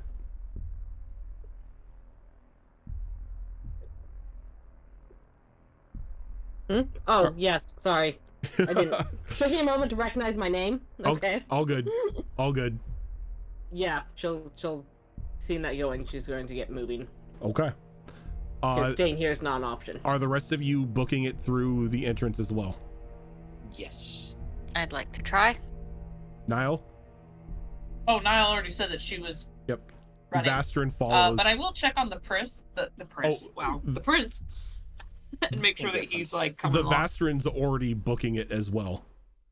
And as you all clamber through, the ceiling comes down behind you, sealing that pathway. One-way You trip know- indeed. I'm getting really sick and tired of things causing destruction when I'm not the cause of it. I'm getting really tired of this. I'm Jealous. just getting tired of things blowing up around me. Yeah, that I didn't do. If you did it, it wouldn't have been at me intentionally. Well, I hope. I'm going to give Snow a healing potion. Not yet. Y- Thank you. Is it Thank you. I a really normal healing appreciate that. potion? Which one is it? The ones that I got weren't flavored, if that's what you mean by Just normal. It's base- a Smitty healing potion, but they're base. If they're basics. if they are flavorless, then it's just the base healing potion. It does do 3d4 instead of 2d4 Mhm. though. She will smile gratefully. Because that fucking hurt. they technically both do healing. It's just a matter if anything happens. Yep. But the ones that have no flavor or anything like that, just the base ones, are just a basic healing potion. You basic bitch. Should have been pumpkin spice. I'm still squishy. I'm not taking chances. 3d4 plus 2 is what I have written down for them, so Mhm. it should be 5, 6, 7, 8 points of healing. Once my max HP breaks at least 30, then I'll start taking chances. Fair. That's level 4. Level 4. But you are now standing in this open garden plot. Grim sort of still at the front door, staring in to this large, decrepit giant sitting motionless in a very beautiful throne. Take a peek around and see. I mean, like, not really moving that far ahead, but just a general glance. Do I see anything, like, as far as, like, treasures or maybe something hidden In the garden? that's, like, an out-of-place sconce, maybe?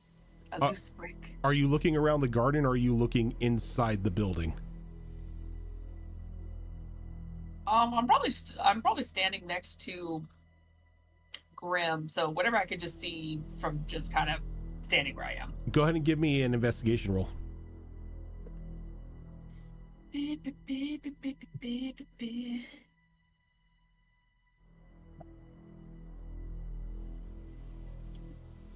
Okay. That is a 23. A 23. Your eyes don't catch anything good. As you're looking around for any sort of treasure contraption to open a trapdoor, or anything like that, the light sort of in here sort of shimmers for a moment, and you catch glyphs faintly carved into the marble stonework of the walls, Like all around us, or in a covering specific spot? from floor to ceiling, all the way down these walls.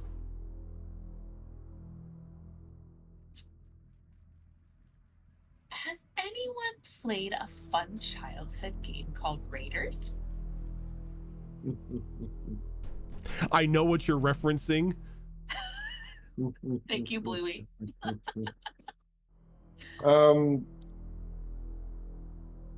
I'm curious about something. No one? No? You all had poor childhoods. Well, funny thing, I this mean- game Raiders. We played Raiders, but it's probably not the Raiders you're thinking about. Yes, no, this was not the pillaging kind of Raiders. No, see, it was this fun little game where, you know, a ball would be like rolled down a corridor. You would have to run as fast as you can because destruction and floors falling and rah, rah, rah, you know. You have to reach to the end before chaos. That's kind of what's happening right here. As she points to all the glyphs. We're in a doom room. You know, Grim is gonna say the glyphs didn't trigger the last time I passed through everything. For There's, some reason, when I passed, they didn't trigger, and when the cat passed, they triggered. Maybe they're Doesn't- biased against cats. Maybe they're a dog person. that could be. Or it could be set the trigger at the second person that passes through. It could have absolutely nothing to do with who it was. Otherwise, I'm feeling a little called out right now. What did I still do? think it could be a racial thing. I mean, blame the giants, not me. I'm just pointing it out. That being said, with if my detect magic's still up, can I take a look at these glyphs and see if they have the same feeling? Detect magic is not up at this time. Okay. Though That's you don't fair. necessarily need detect magic to see that like once they're pointed out, they are clear as day.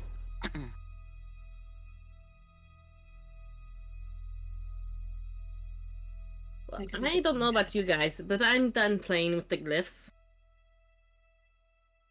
There's some way to avoid them. I mean, we can have someone hover, but they also could just have, you know, like an invisible The laser glyphs line do go trigger. up to the ceiling. That's why I said hover.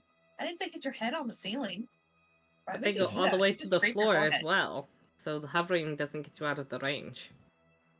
What I was saying. I'm just saying if you don't touch them, but that's not a guarantee. There's no guarantee about how far away you have to be to set it off.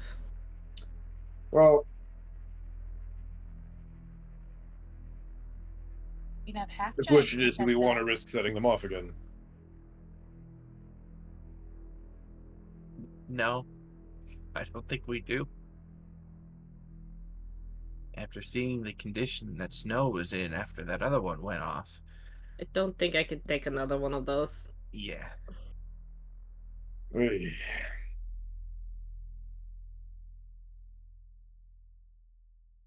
Aren't the Or what, do we dwarves? just sit here? Aren't dwarves somewhat related to giants? Bloodline-wise, a long time ago. Careful with your words. Choose No, them I'm- wisely. I'm thinking about what Sean said about the racial thing. I wonder if that's why you could move through them.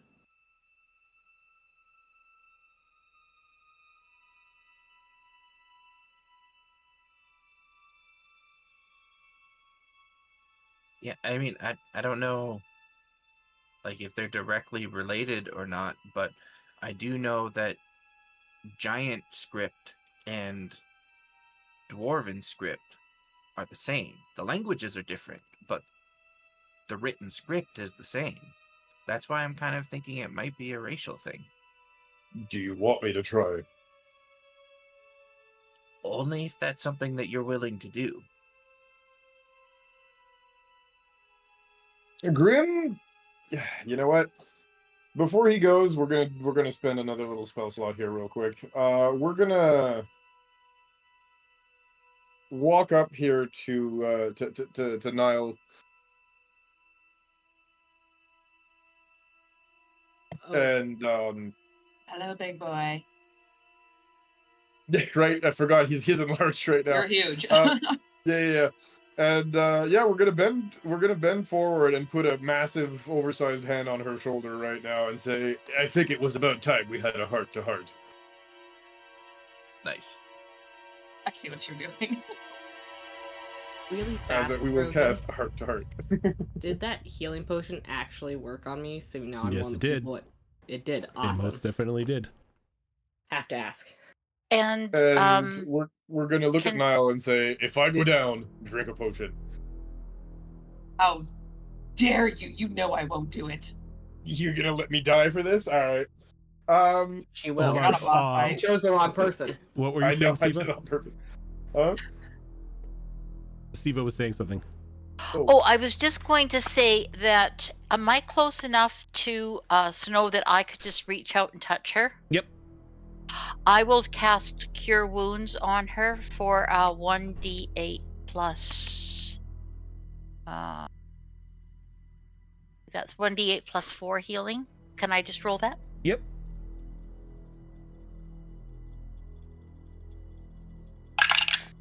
Ooh, it was an 8. So you're healed for another 12. Snow. So that puts Nice. me just below my max. Just before we create more havoc. And all of that goes through? All of it goes through. We're only able to share at this point. Be like, I think Fate pulled our leg on some of the conditions. No, Fate realized that everything that they said against you was broken and would have killed everybody regardless. So Thanks, Fate's- Fate, for changing your mind. Fate's Right. sort of easing off the pressure here. Thank you, Fate. Thank you, Fate. But from Um, Snow's perspective, Fate was pulling our leg. Right. Yeah, so now that all that is done, yeah, we're gonna just walk into the halls about 60 feet, halfway between where we are and the giant. Okay. And you step in without an issue. We're gonna still put up an index to the others and ask them to wait before they do anything. Now that I'm 60 feet away from this giant thing, I'd like to use Grave Domain thing called Eye of the Graves. Mm-hmm. Sorry, Eyes of the Grave. And I'd like to see if I feel the presence of undead coming from that giant skeleton. Go right ahead. Yep. It's in the roll 20, it's there. Let's see. Eyes of the Grave.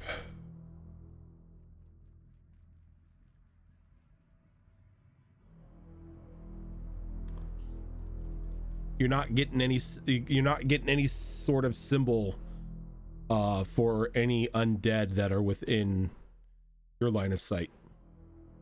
Okay, so we're within 60 feet of this guy, and we're not getting any undead vibes off of him. All right. Yeah, we'll walk in a little bit further at this point then, Okay. and take a look at the skeleton and the throne and all that stuff. See if we see anything. The skeleton itself it's been here for quite some time. The fur and cloth that is wearing is just worn and eaten by time. Mm-hmm. The plate armor. The hell was that? Sorry. Giants coming to life. No, it's the giant fat possum that's out back. Bring me back to life. The plate armor, or like just the metal plate that's over its chest, is like corroded and dented in certain areas. Whoever this giant was, they haven't moved from the spot for you're guessing probably a couple hundred years. You're muted. Quick question. Oh, go ahead. Sorry. I was gonna say, with my investigation, since I was trying to look to see if there was anything on him as well as everything around, can I? Oh God, I lost all train of thought. Can I see if this giant is like holding anything, or is adorned with something like a pendant or something? You would have to go in if you're gonna do any sort of investigation to it. Okay, give me 2 seconds. I need to look up something real quick. Where is it?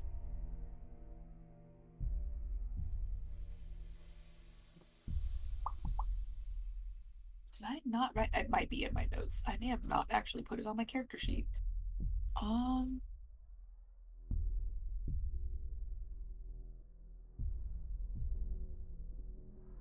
Here we go. Okay. So you are 60 feet from me right now, correct? He's about 120 now. Because he went all the way down to the where the throne is at. Oh, I didn't know he went all the way down. Mhm. Would it be possible when he was like walking halfway if I could trigger my telepathic connection with him just to keep in touch with him? Sure. Okay. I didn't know he went all the way, so I apologize. I'm pretty sure you speak my language. As nope, I don't speak beard. You will hear inside your head. I don't speak beard. We don't speak Right. Only crazy. goatee. I only speak Wow, that's an insult. Declaration of war. We're done. only speak mutton chops. Oh, that's. I will go That's in not your even a head. real You beard. will in your head. You will hear Niall say, "Hi, Niall here. I can be as loud as I want in your head. La la la la la." Anyway, so let's get back on track. Do you see any fun little trinkets on this giant, or maybe it's holding something? Because there's also this fun little thing that happens in Raiders too, where like you move the object and shit goes down. So is it holding anything or wearing anything that looks maybe important? Do I see anything that looks important, Organ? Nope. Nope, just a dead old warrior. This seems to be a tomb of some sort. I mean, you're not that old, but okay. I'm not dead either. Not yet, anyway. As Well, Once you refuse to drink that potion, then Vastrin gives a huff as he just pushes by all of you and walks inside, sort of just stomping his way down the hallway. I squeeze you. As he's walking, you notice it's not triggering anything.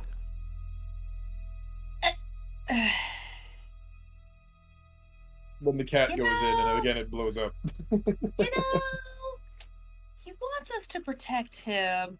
She's saying this both out loud and in your head. She's like, He's like, there is nothing. No. There is nothing in here. How do you know? Can't There's protect glyphs. them, stupid. Every book that I have read about this place tells me so. Oh, but this is new about 4-ish years ago or whatever. So, new shit. It's not in books. This isn't new. This should be here. Oh, He's right. thanks for telling us before, we were actually talking about this out loud. So I'm just saying that would have been helpful. So he like walks over by Grim. He's sort of like looking at It just ignored me. the giant, and just like slowly like goes around to the back of the throne and circles around the other side.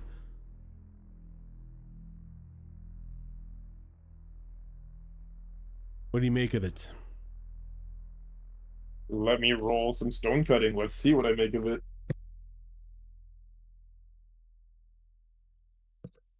That's a 20. Dirty. Dirty? Funny enough, the stonework on this throne is dwarven. That's a throne of my people this filthy giant has its giant ass on. The stonework in here is dwarven. This whole place is of my people.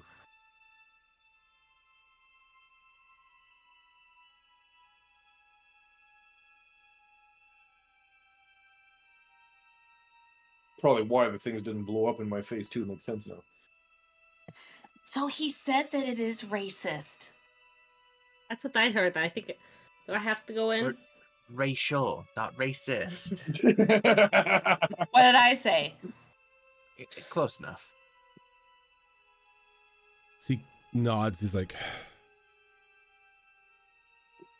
the books didn't mention who built it, but now that you mention it, it does very much so resemble dwarven stone cutting.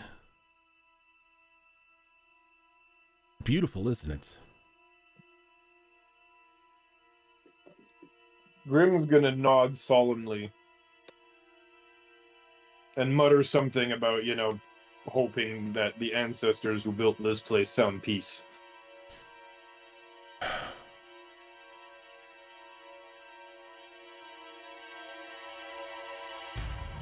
He nods. We could ask them. Oh boy, speak with dead. Here we go. Or he kind of like places a hand on your shoulder. Better yet, you can ask them. Grim's body will tense up when he does that. And then there's a sharp pain coming from your side as he jams a dagger into you.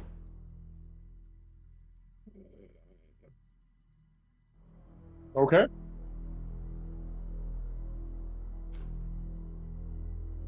Give me a second, I gotta get the damage here. I'm gonna save you the headache, Roshan. Why are you gonna save you the headache? Because after the last fun that we had with the portal shearing away at our lives, I don't remember us having a proper full rest, or did we get a proper You got full rest? you got a proper full rest. Oh, so I'm back at full? Okay, because I was at 6 HP, so I was about to say, Jesus you Christ. know. You're gonna take 4 points of piercing damage, Okay, and then you're gonna take another 2 points of cold damage.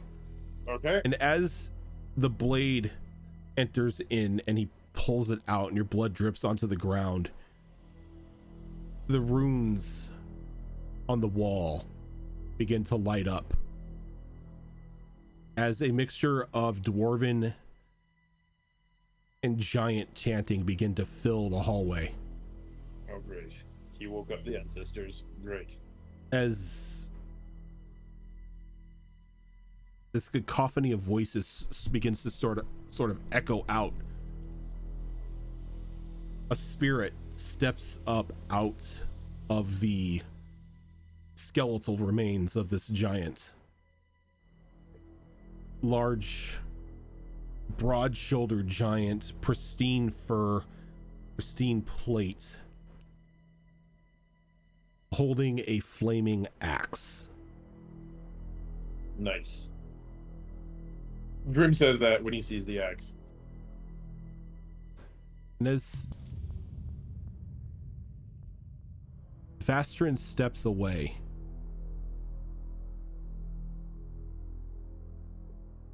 You see that there's a bit of sorrow on his face. I'm sorry, but this is the only way. As he looks up to the spirit, per our agreement, lives for a life.